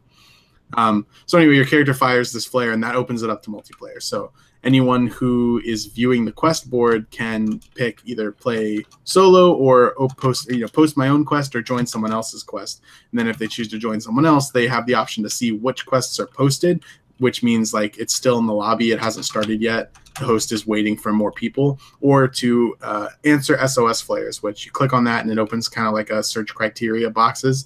So you can choose like high rank, low rank. Do you want a quest that you can get rewards from or not? Because that would filter out things that have been going for more than 10 minutes. Okay. Which specific monster are you interested in helping with? Because you're doing it so you can get loot too. So you want it to be stuff that you need. So you pick the monster, you probably are picking high rank if you're in high rank, or low rank otherwise. The monsters in high rank and low rank drop different pieces of loot, so you can choose which one you want. So anyway, you choose what you want, and then you can just join, and it basically is like, all right, you join the quest. It gives you that time to prepare in the camp, eat your food and everything. And man, the cat's cooking food is so good in this game. Yeah, the I've seen some fucking it is real good. Cats cooking food in this game. It is crazy good. Yeah, it's real good. Some good music. Yeah, it's lit. Yeah, and the thing where they cook, it upgrades multiple times, and the animation gets even more ridiculous each time. It's great. Yeah, that's awesome. Cool. But yeah, so then you join. You can it puts you in one of the camps. You go and you fight the monster. Yeah, but you don't have to be like friends with that. Nope. person. You just join whoever. Cool. I think that's it for video games. Unless you've been playing anything else, Tony. That's it. Cool. It was a good discussion. I know a lot of people are just hankering for Monster Hunter. They need it. Let's take a break. When we come back, we'll power through some news, take some questions, and do our bets and whatnot. So we will be back in just a little bit. Mike got it on Xbox for your reference, Tony, so he would not be able to play with you. Single tier. I should use the bathroom. I'm thinking about it myself. I know me. I know my bladder. I don't. Let me tell you about my bladder, guys. Or you could just empty it. I should just get a catheter for this show at this point. Like, just get a pee tube and just plug that bad boy into my pee hole while we record. Is that too much? I'll be right back. I feel like if you did that, I wouldn't want to know about it. Okay, that's fair. It'd be under the blanket, so.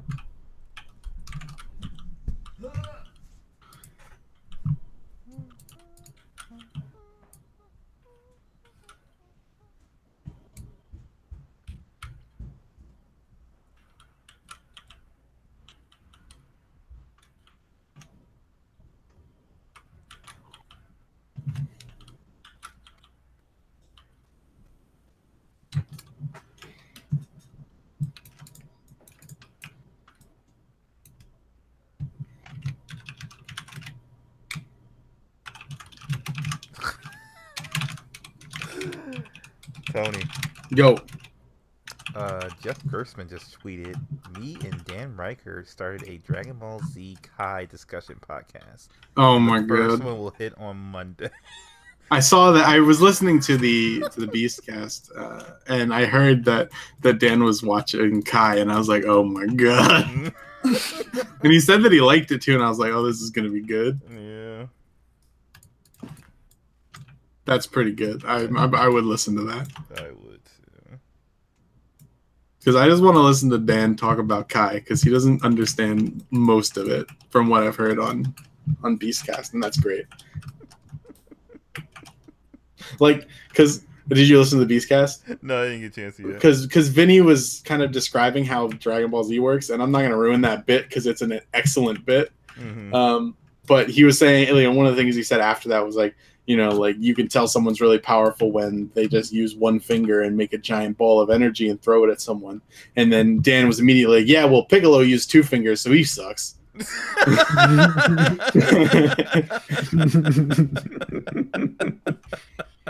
Then you can because that's where he is. He's right at right before Vegeta shows up in Kai. So he was like, yeah, I don't know who Vegeta is. I've heard of the planet Vegeta. That's what he said. It's pretty good. Oh, so good. Thank you, Nabishin, also for that list of guests that you had recommended. Yeah, no problem. I don't know, Tony, Scott, if either of you had anybody you wanted to have on the show. I got some names. You can send them to me. I am making a note of, because I'm trying to be better about guests. I don't know, we don't need one every week, but for the next few weeks. My request for guest. Is it Dan Reichard? No, it's Jason A. Stryker. Ooh, that's a good one. Did you? I mean, it'd be fun to have Dan on here, though. Mm-hmm.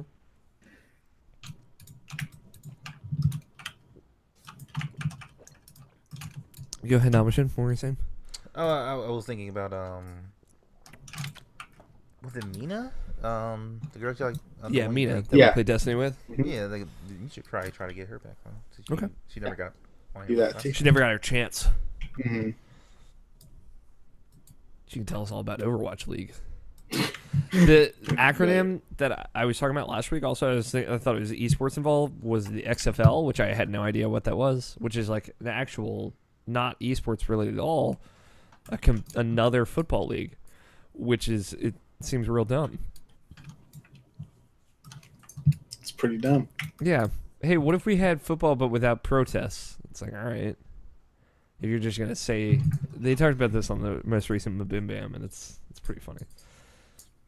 It's like it is basically the Footloose of football leagues was their comparison, where it's like, hey, don't do this. So now everyone there is definitely going to do this, and it's gonna be so good.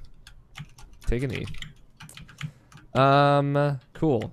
I've got a note. I talked to Michael Martin, and he's like, I don't think I can come on podcast anymore. I'm like, that's so sad. This makes me so sad.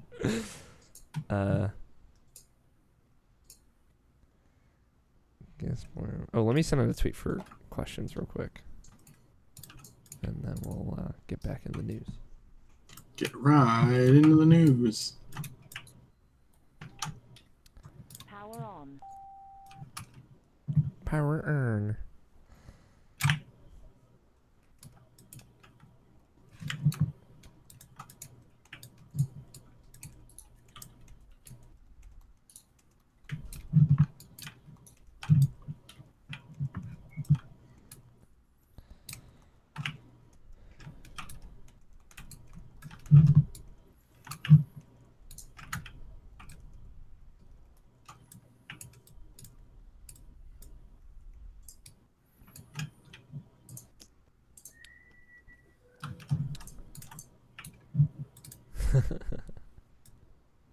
Roger sent a pretty good question. All right, let's get going. Y'all ready? Mm-hmm.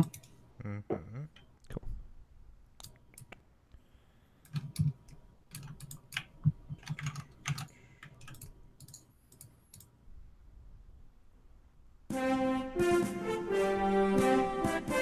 News in gaming.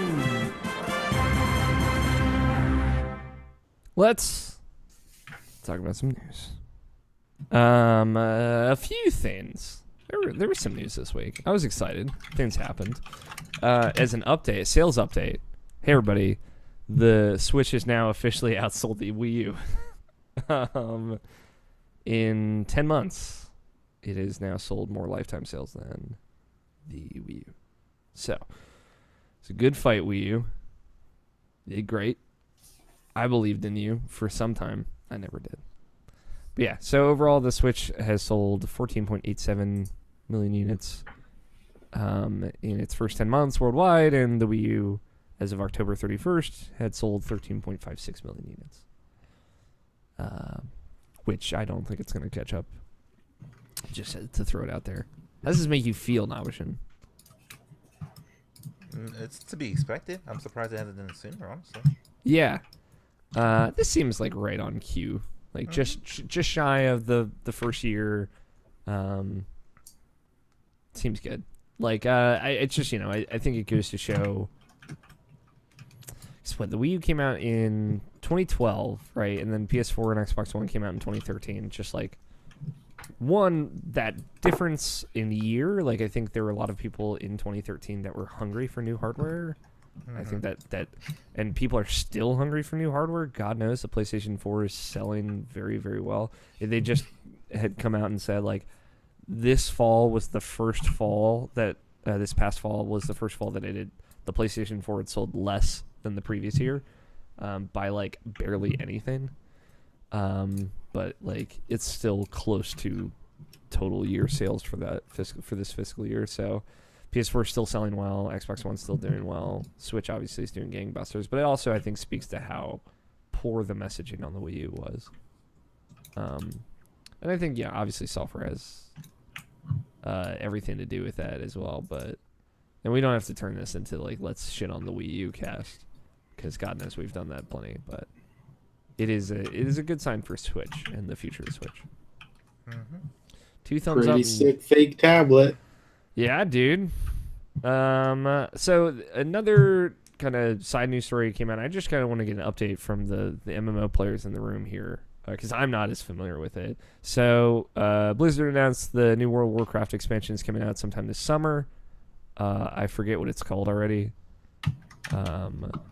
But I was just curious, Scott, Tony, what the temperature for you guys was? I don't care. You don't care? I didn't even know that it happened until you just said that. Listen, here's my thing, Tony. You say this every time, and then fucking 6 months later, You're 200 hours deep into World of Warcraft. It just depends on like if the people around me play, but I don't think they will. Okay. What has 'Cause- changed with WoW? Is it just because like Black Desert Online is now the lifeblood to your existence? No, like even if I wasn't playing it, I don't think I would go back to WoW. It's just like I'm just done with it. Like I think that going into Legion I was kind of done with it, and then just kind of like I was like, well, I guess I'm playing this, so I played it, and eventually like I burned out on it pretty quick, and was just like, okay, I'm good. Thanks WoW for 15 years, you know. Well, what Yeah, it about was the vanilla one- WoW? I don't care. I don't want to. I'm cool with never playing that. Like, I didn't play. I could have and chose not to play the private servers like Nostalris or whatever that was playing. That was like or actual classic WoW and all that. And like, it's. I don't care. The expansion is called Battle for Azeroth.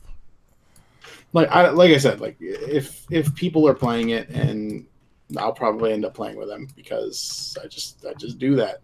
So. Play with But your friends. otherwise, like I'm not gonna like go out to play it by myself. Basically, Fair enough.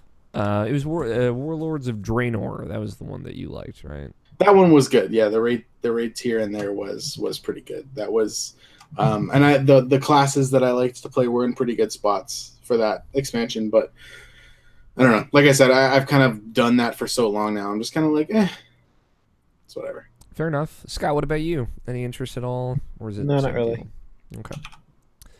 I wanted the update since Blizzard kind of going into the details. I didn't know what the temperature for World of Warcraft was. Speaking of other release date related things, Anthem, BioWare's new game, has been officially delayed to 2019 for PS4, Xbox One, and PC. For folks that don't know, Anthem was the kind of like Destiny adjacent multiplayer shooter that they announced at E3 last year, which it seems like an idea. It just seems like a very not BioWare idea. Could be cool, but right now, what was it? Jason Schreier done kind of like an expose about the development of that game and kind of what the stakes for that game were, because BioWare kind of needs it to do well, because they've had a lot of bad situations recently. And it was going to be delayed from fall of this year to sometime next year, and now it has been confirmed by EA. Although EA claims it is not a delay for whatever reason. So, but yeah, they didn't really get into the reasoning behind it, but it sounds like it was going off of what Schreier had reported. It sounds like it was issues in development. But we'll see. We'll see how that game pans out. I'm not surprised that it was pushed back. It seemed pretty optimistic for that game to come out fall of this year, especially if like a EA game in the situation they're in. But I'm still interested in Anthem, so we'll have to wait, I guess, to hear more about it. I wonder if that's early 2019 or not. They haven't really specified. And the other thing is Red Dead Redemption 2, which was slated for May of this year, was also delayed till a firm date of October 26, 2018, which is the first firm date for that game. They said they were delaying it because they want to polish it up a bit more, which is no surprise, considering it's Rockstar. Their games are very polished. And that was pretty much it. Although there were some good reactions of everyone kind of anticipated that game to come out this fall, publishers included, and now the games that would probably come out in October of this year, like, say, Battlefield, whatever the Battlefield game for this year is, possibly Assassin's Creed game, and maybe a few others are now panicking, reasonably so, because that game's probably going to do very well, considering Grand Theft Auto 5, that hot game from 2013, was still the fifth best-selling game in 2017, so... yeah, that is those are your release updates. I know everyone here is very excited for Red Dead Redemption. I don't fucking care. Listen, I know you're so excited, Tony. Nope. You don't have to hold it in for me. The other kind of bit of announcement news is Nintendo in a conference call announced that Switch's paid online service will be launching this September. which is the first kind of bit of information we've got about that since last year. Doesn't look like we've got any details about it, except, the pricing, which we kind of knew before. $4 for 1 month, $3 for 8 months, or $8 for 3 months, and $20 for a full year subscription to that service. You'll get some access to some classic game, like a SNES, NES, something of that era game for that month, which will have additional features like multiplayer, online multiplayer, or leaderboards. And you will need this service. You'll need to be a subscriber in order to play online multiplayer on the Nintendo Switch come September. But right now, that's still all we know about it. So I imagine we will know more soon. You also need this subscription to do online lobby voice chat through a separate smartphone app, not on the device. So all those kinds of frustrating things that we already knew. But the pricing seems pretty reasonable, and I'm at least curious as to what their total plan with this is. But that's all we know right now. They said on the Kind of Funny Games Daily that to make this at all enticing, because at this point, like Splatoon 2 and Mario Kart 8,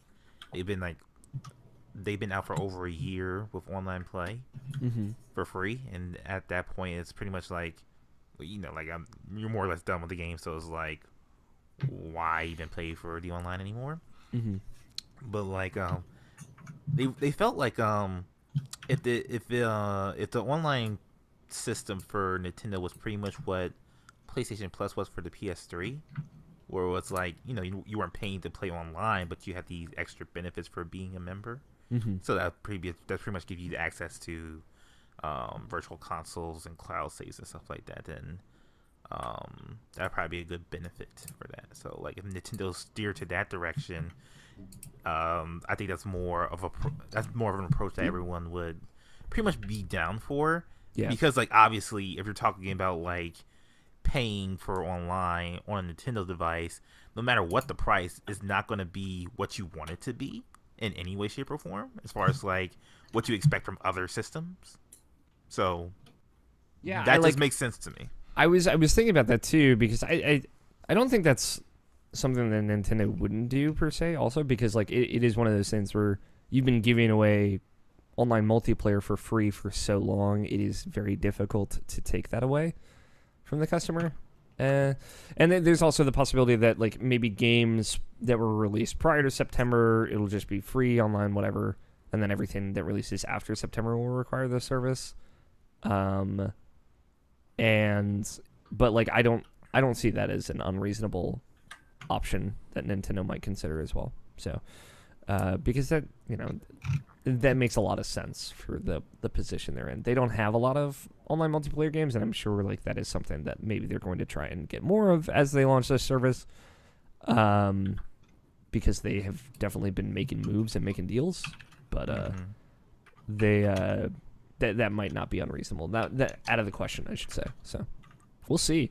All we know now is that they have a date in mind to launch the service, and I'm sure there will be information definitely at E3, but probably before then to what that service is going to look like. So, they could just drop a fucking direct and announce it pretty much at any moment. So, if they're doing cardboard cutouts, they could do anything they want. So, but yeah, I'm still more passively curious about that. I don't think it's a bad thing that they're doing that. Obviously, they're just kind of losing money by not doing it, as we learned with PlayStation Plus, with Sony after Xbox Live had done so well for so long. So,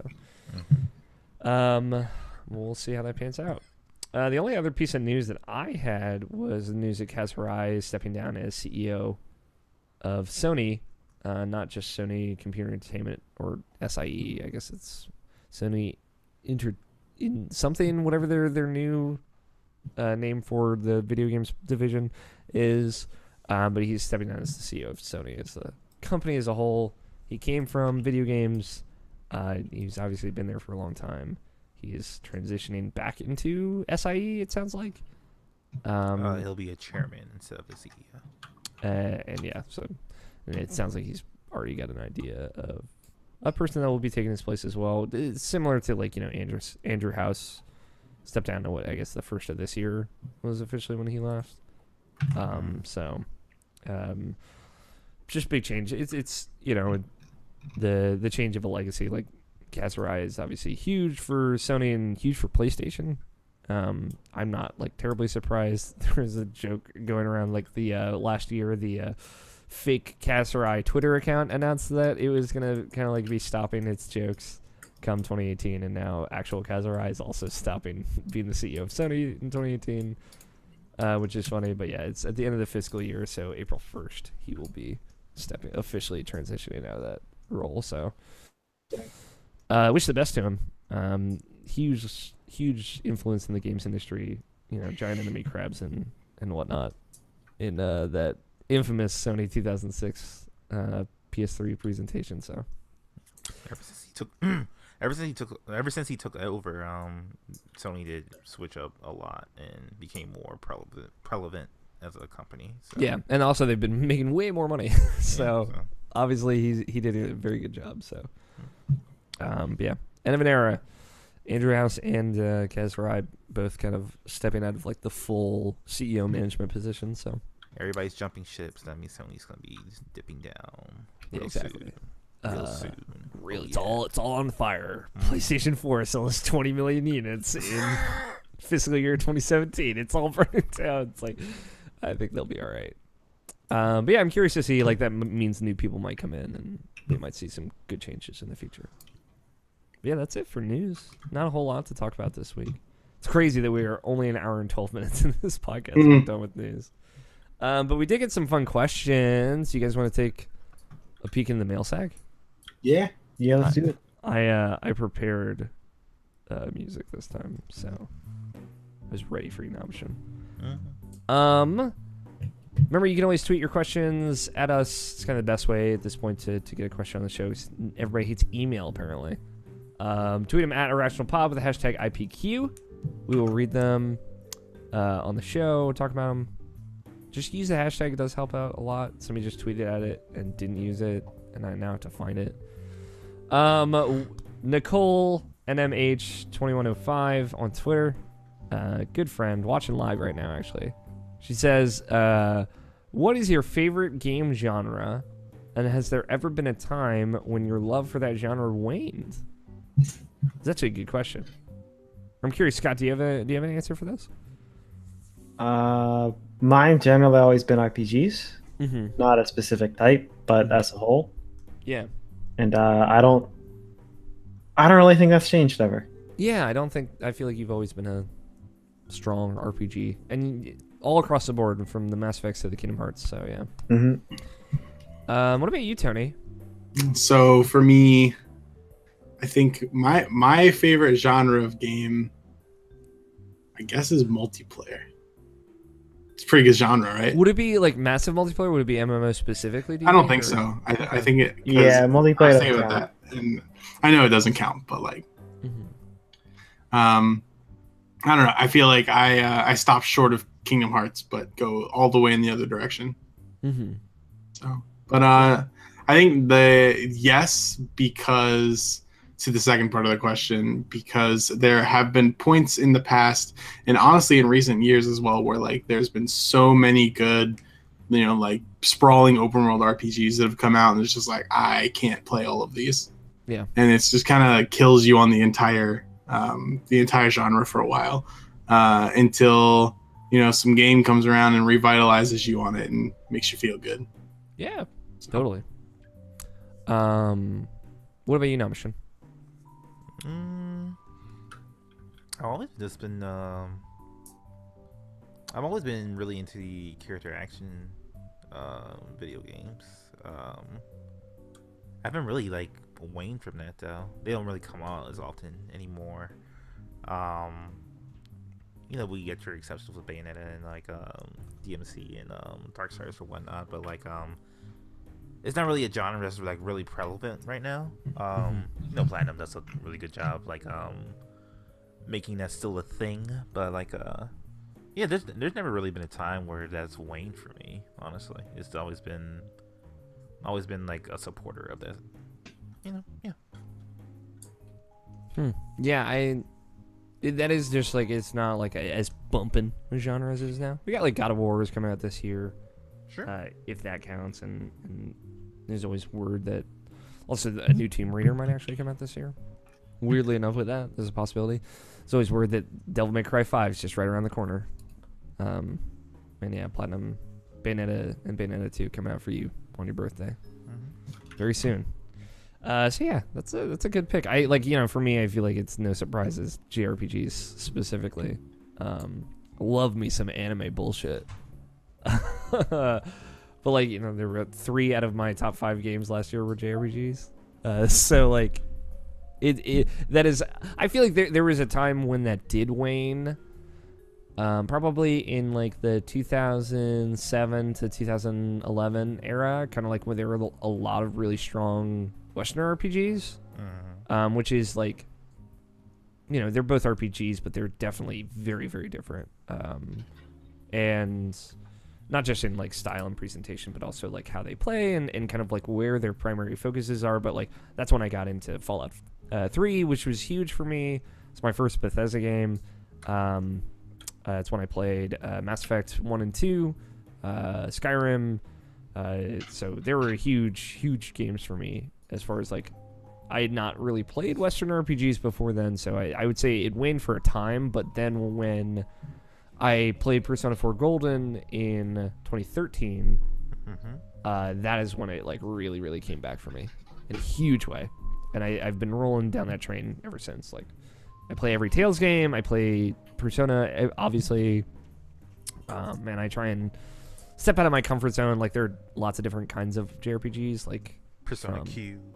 Yeah, Persona Q, which was like, that's like an Etrian Odyssey game, which is totally not in my comfort zone. But I ended up really liking that game. But yeah, another Persona game. And so yeah, like, but there's like turn-based and active time battle and action JRPGs and stuff like that. Typically, like, action was all I played before, but then when I played Persona 3, it really changed for me. So, what was between that 2007 2011? Like, what were at least some of the JRPGs that stuck out for you? Like Valkyria Chronicles, but like, I think that's Valkyria Chronicles. I played in that era. I'm thinking like that's the era that I played Persona 3 and the original 4. So like, it's true. Also like, yeah, I mean, I guess I didn't completely fall off. I think that was like the first one I'd really gotten into in a while. Obviously, Kingdom Hearts 2 Final Mix I played in that time period because of you, which I had not played the Final Mix version yet. So, but yeah, I think like those are the big ones. Nothing else. Because that was like when the podcast was starting, and I didn't play a lot toward the beginning of the podcast. So, game logs, man. Yeah, it's game log. Shout out to the game log one time. But yeah, JRPGs, man. I would say like I've had ups and downs with it, but at this point, like I've never been more passionate about that genre. So, Roger Picorni at Rajformer on Twitter says, "Y'all having a good day? You hydrated? I worry." Yes, and why? Yeah, why are you worried about us, Roger? I'm worried about you, Roger. Right? Who's the young one in this relationship? Yeah, exactly. I had today off. I'm drinking water right now. I'm very hydrated. You've been watered? I've been watered. I'm like a well-watered plant. A happy calico. So yeah, I'm doing all right. Jake Nichols at Jake R. Nichols on Twitter says, if you could trade a new Mega Man Legends game for Mega Man 11, would you? Yes. In a heartbeat. Don't ever tempt me. What about you, Tony? Mega Man Legends 2. Keep the dream alive. That game's great. The game is great. What were you gonna say, Scott? I don't believe I was going to say anything. I thought I heard you say okay. Slight. What would you rather play, though? A new Mega Man Legends game, like a modern Mega Man, like open world or action RPG, or Mega Man 11, which has been announced is a real game and is a 2D. I just want them to remake Mega Man Legends 2. Yeah, that would be fucking lit. Best Mega Man game. I mean, I'm with you. It's probably my favorite Mega Man. 8.1 out of 10 IGN. Fucking bullshit. Solid 10. Solid 10. It's a strong, bold 10. Put that in italics. Underscore. I gotta get you to play this Mega Man Legend games, Nobshin. I played the first one. Second one's play weak. too, man. Real good. I kicked that can. You did kick that can. Harold has a couple good ones. One of his was at Harold Price at USFHBomb on Twitter. He says Harmonix announced that all Rock Band Network DLC will be delisted this month. Pretty much confirmed that Rock Band Network songs won't be coming to Rock Band 4, which is a bummer. Rock Band Network was like where people could make their own songs and upload them into Rock Band 3. I'm not surprised. I believe they had never brought those over to Rock Band 4 on PS4, Xbox One. But yeah, that sounds difficult. That's a bummer though. I didn't know any like big songs that made their way into Rock Band Network though. I'd be curious to see what they would be. Look at Alex O'Neill, this mainstream music lover. Yeah. What about the indies, man? Yeah. They bleed music, dude. Jesus Christ, Nobshin. You know me, such a fucking sellout. Trevor Starkey said at Snarky Starkey on Twitter says, "Yo, I got my Hunter, Titan, and Warlock to 335. When are we running that raid layer? Time and place, Trevor. Let's get the team together." I'd love to play some more Destiny. I'm raid ready on Xbox One now, so like I've put it down since then. Because like I don't, I want to play with people. I don't have anyone to play with. No one plays Destiny. But I saw Trevor tweet this week that he got all of his characters at 335. I'm like, Trevor Starkey, the person that hated Destiny and now loves Destiny. You can't like it when it's popular, dude. Dude, it's true. He fucking can't catch a goddamn break. Hated it. Got through. Got all the way max level. Man. Maybe when the second expansion will probably come out in March or April. I'm definitely hoping to get back in then as well. But yeah, let me know, Trevor. I'd absolutely be open to doing it. We just need to get a team together. George Cruz at jcruzalvarez on 26 on Twitter says, thinking about rewatching all of Dragon Ball Z, Kai specifically, in lieu of Jeff and Dan's new podcast. Will I be able to accomplish this task by the end of 2018? What's Jeff and Dan's new podcast? All Systems Goku. Are they watching Dragon Ball together? Yeah. That's awesome. Dan's never seen it, right? No. He's not ready. Am I the only one here that's watched Kai? I watched it. You watched it, right, Tony? That's what I thought. Yeah, I didn't. You didn't? Nope. Nobshin, you never watched it, right? Technically, I have, but I guess not. Okay.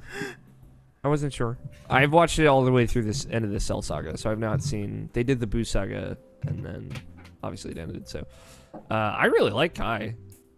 Yeah, it's the same thing, just cut down. That's all. Yeah, like, I feel like it is a briskier Dragon Ball Z. Like, it just moves a bit faster. I don't think you're really losing a lot. Although VO's redone, and it sounds really good. I'm saying that as someone who watched it in English dub. It's worth noting. Yeah, I think Kai's great. Like, I think, especially like if you've never seen Dragon Ball Z before, or if you have and you just want to rewatch it just to, experience it again. Kai, that is basically what I did. I was like, boy, I kind of want to watch Dragon Ball Z again, and I watched Kai. I think Kai is great. Did you like it, Tony? Yeah, I did enjoy Kai. It's Dragon Ball, and there's some good stuff in there. Hell yeah. Yep. Really, really great moments. The only thing that's missing is the driver's license episode. The driver's license episode is very good. It might be worth like watching Kai and then seeking out the driver's license episode just outside of that. Yeah, I think it is totally fine because I saw you tweeting about this earlier this week, George. and I think Kai is very good. Kai is fine. Kai is fine. Quentin Hoffman at Quantum_Arbor says, "How great was January for games?" It's great. Some good games. Yeah, Some good good right names. at the end. Yeah, right there. Dry for people like me, but I think there was something in there for you, Scott. Get you on that Dragon Ball Fighters. No. I think it was good. Are you gonna rebuy Monster Hunter when it's on PC? Yeah. Okay, I thought so. I was just asking. And then he's gonna bug me to play it, and I'm gonna say no. You're gonna play it. You're gonna This is play it. happen. Scott. You're gonna play it.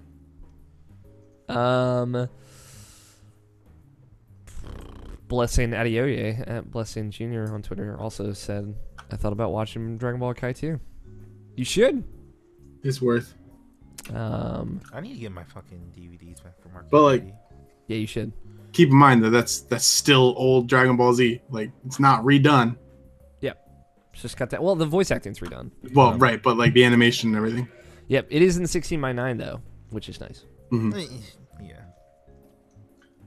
What were you gonna say now, Sean? I was already the snark got there. It's 16:9, but it's like it cuts part of the screen, so Mm-hmm. you're missing like some real estate there.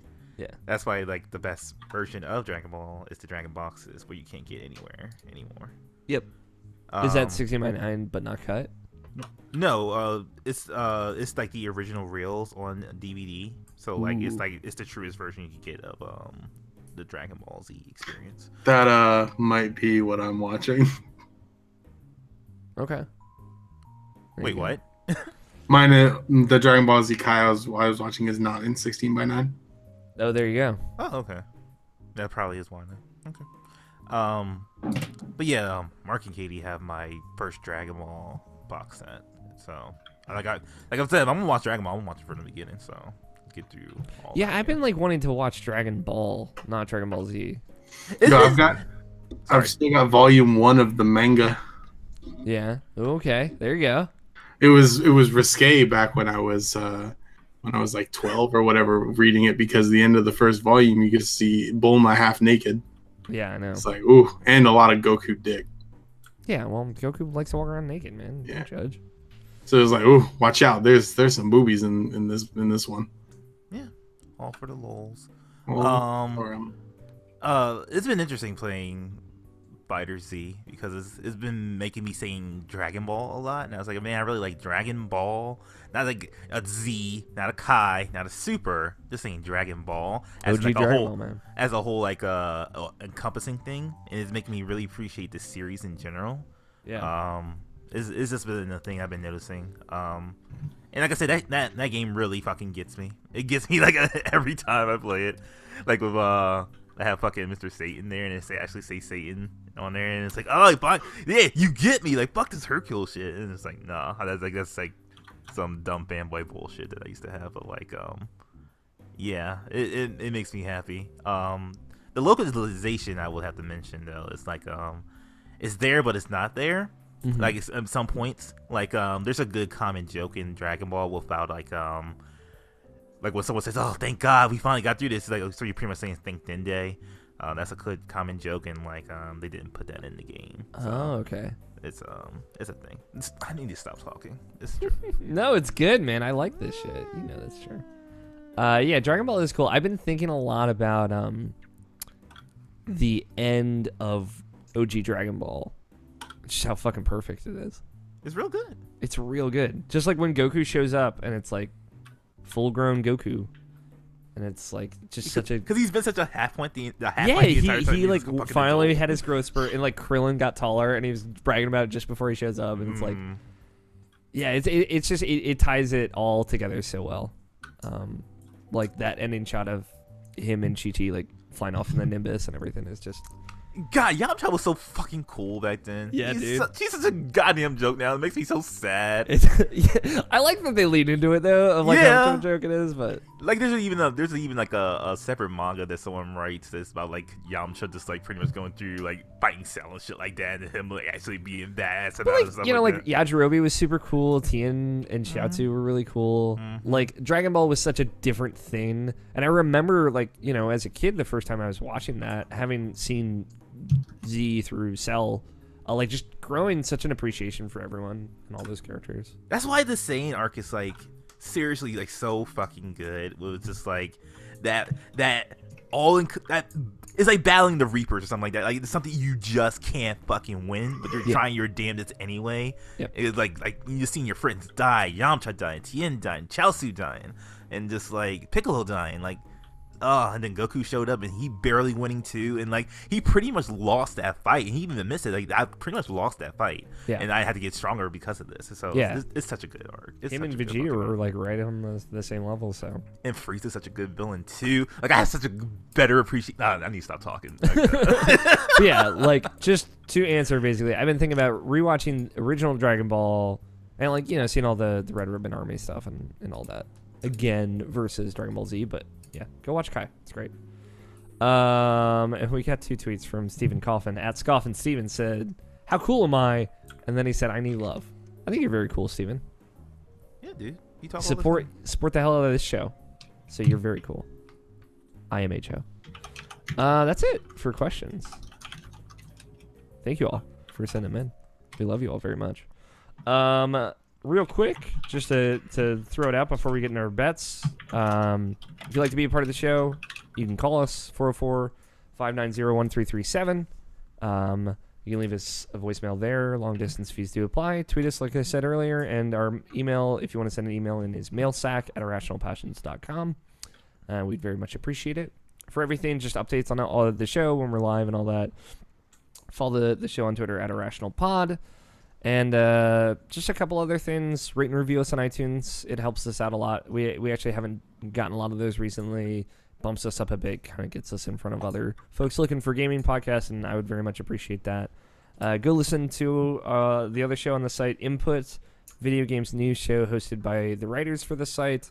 It's very good. It's a bit more serious than what we do here, but they do really great conversations and discussions about recent topics. Like I said, they talked about the kind of GDC award this week, and it's not too long. It's about an hour long. So, and for everything else, including a bunch of cool writing and video reviews that'll be coming soon and whatnot, RationalPassions.com is the place to be. So, now it is time for bets. You got that bet ready now, Machine? It's written down. Sweet. I'm very excited. Is this? Right now I have the new bets. Rust. This week's bet. Rust finally releases on February 8th. Bless up. In the top rated review on Metacritic, how many times will the word craft be shown? This is a great bet now, Shin. How many times will the word craft be in the top rated, the most positive review of Rust? And you can go ahead and type those in when you're ready. To clarify, I will put Control F and see how many times the word craft is on there. So if it's crafting, that will count as well. Yeah. Okay. He said type them in. Type them in. Stop doing it. And just as a reminder, we updated the betting teams recently. It is now Namashi and I, Team Nanashi, versus Tony and Scott, Team TTP. I don't remember what that means. Team Tide Pod. You said. Oh yeah. Yeah. I told you. I made that up in a half second. Yeah, well. Are you sure it means Team Tide Pod Challenge? I'm pretty sure it means terminal tummy poisoning. Which is also the same thing as it turns out. I bet 13. Option bet 8. Scott bet 0. Aggressive bet, Scott. I like it. And Tony bet 16. They hit us on the high and low on that one. Mm-hmm. It's gonna be rough. That could be tight. Last week's bet, How many words will be in the top comment on the launch trailer of Dissidia Final Fantasy NT on YouTube? So we talked about like lore for Dissidia and whatnot, and Justin Graffius ending up. Guess who is a big Dissidia fan that I did not expect to be a big Dissidia fan? Blessing. That would be really good, actually. Jarrett Green. Oh, wow. Yeah, he's like, we were talking about it, and he's like, yeah, man, I fucking love Duo Decim. I'm like, what? The trailer is posted on PlayStation's official YouTube account, and it is 61,000 views. The top comment. This is a pretty good comment, it looks like. In quotes, it says, "It's a good time to be a fan of fighting games." And then Jeff Anchorman continues on saying, "God, that is so true. Yakuza, Guilty Gear Xrd, Rev 2, Injustice 2, Mortal Kombat XL, Street Fighter Arcade, Tekken 7, Dragon Ball Fighter Z, Soul Calibur is coming out. Insane." Let's count this up.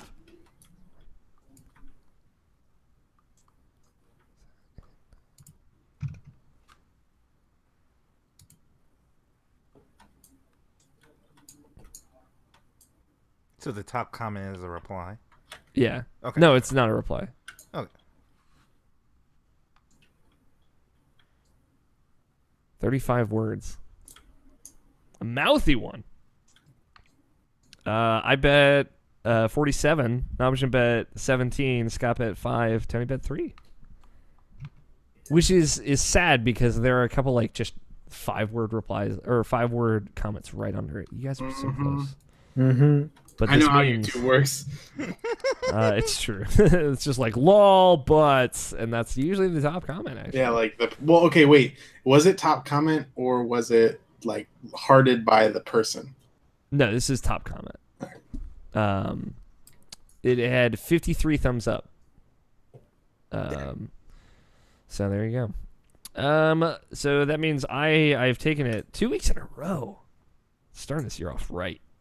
That means I've won Danny Warres's love and affection until it is up for contention with next week's bet next week. It also means I get the final word to disagree or reiterate with something from the show. What did you say, Nanashi? You have to read the score. Oh yeah, that's right. Team Nanashi, you're right, is now up to 2 points. Team TTP. Hey, say the whole thing. That was the whole thing. Excuse me. Team Terminal Tummy Pains. That's TTTP. Terminal, That's when we go Super Saiyan. well, I have team written down here. Team TTP. No, it's just TTP. Terminal Tummy Pains. Rockin' Heart at 0 points. You guys got to come up with like a little call. You know, like. It's like a Goron, you know. Final word. I'll say, hey, if you are interested in Monster Hunter, you should go play this one because it sounds really good. And I'm thinking about it now. I was not thinking about it before, but I'm thinking about it now. Yeah, but you're gonna buy it on the wrong console anyway, so who fucking cares? That's not true.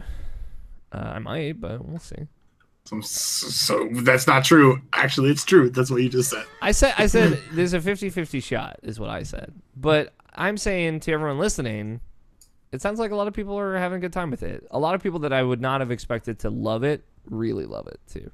So that's really rad. Obviously, we'll talk about it more next week.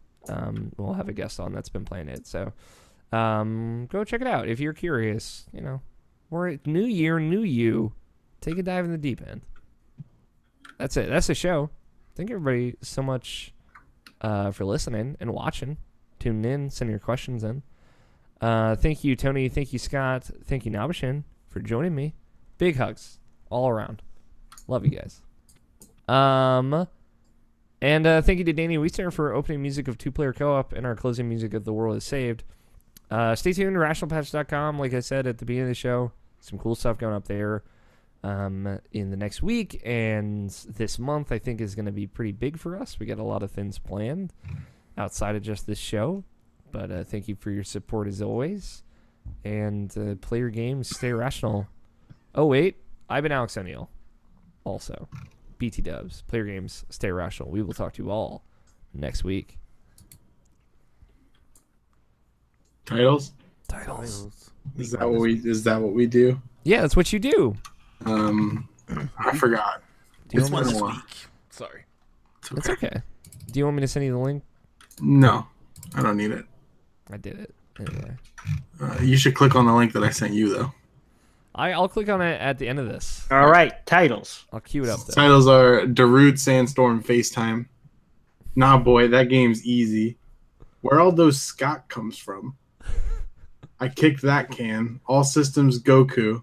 And terminal tummy pains. I feel like All Systems Goku is brand infringement. It's pretty good. It's a really good name, though. What made them want to watch Dragon Ball? Dragon Ball Fighter Z? Oh, okay.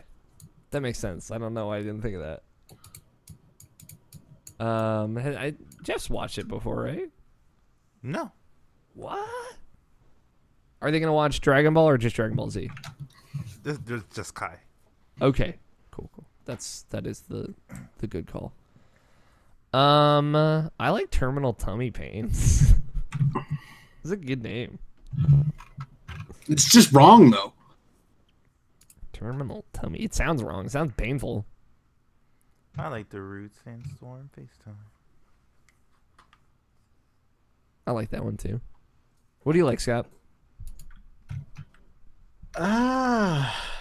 That was before we started the show, also. It's worth noting for listeners that are trying to connect the pieces on that one. They should know this by now. Yeah, they should know. There's always one in there. I'm a fan of where all these Scots come from. That's good. Tony, what do you like? I like All Systems Goku. All right. That's You know we're what? doing. Let's do where all these Scots come from. We got 2 for all systems go to, and we have 2 for split. What? We could do All Systems Goku. All systems Goku. Okay.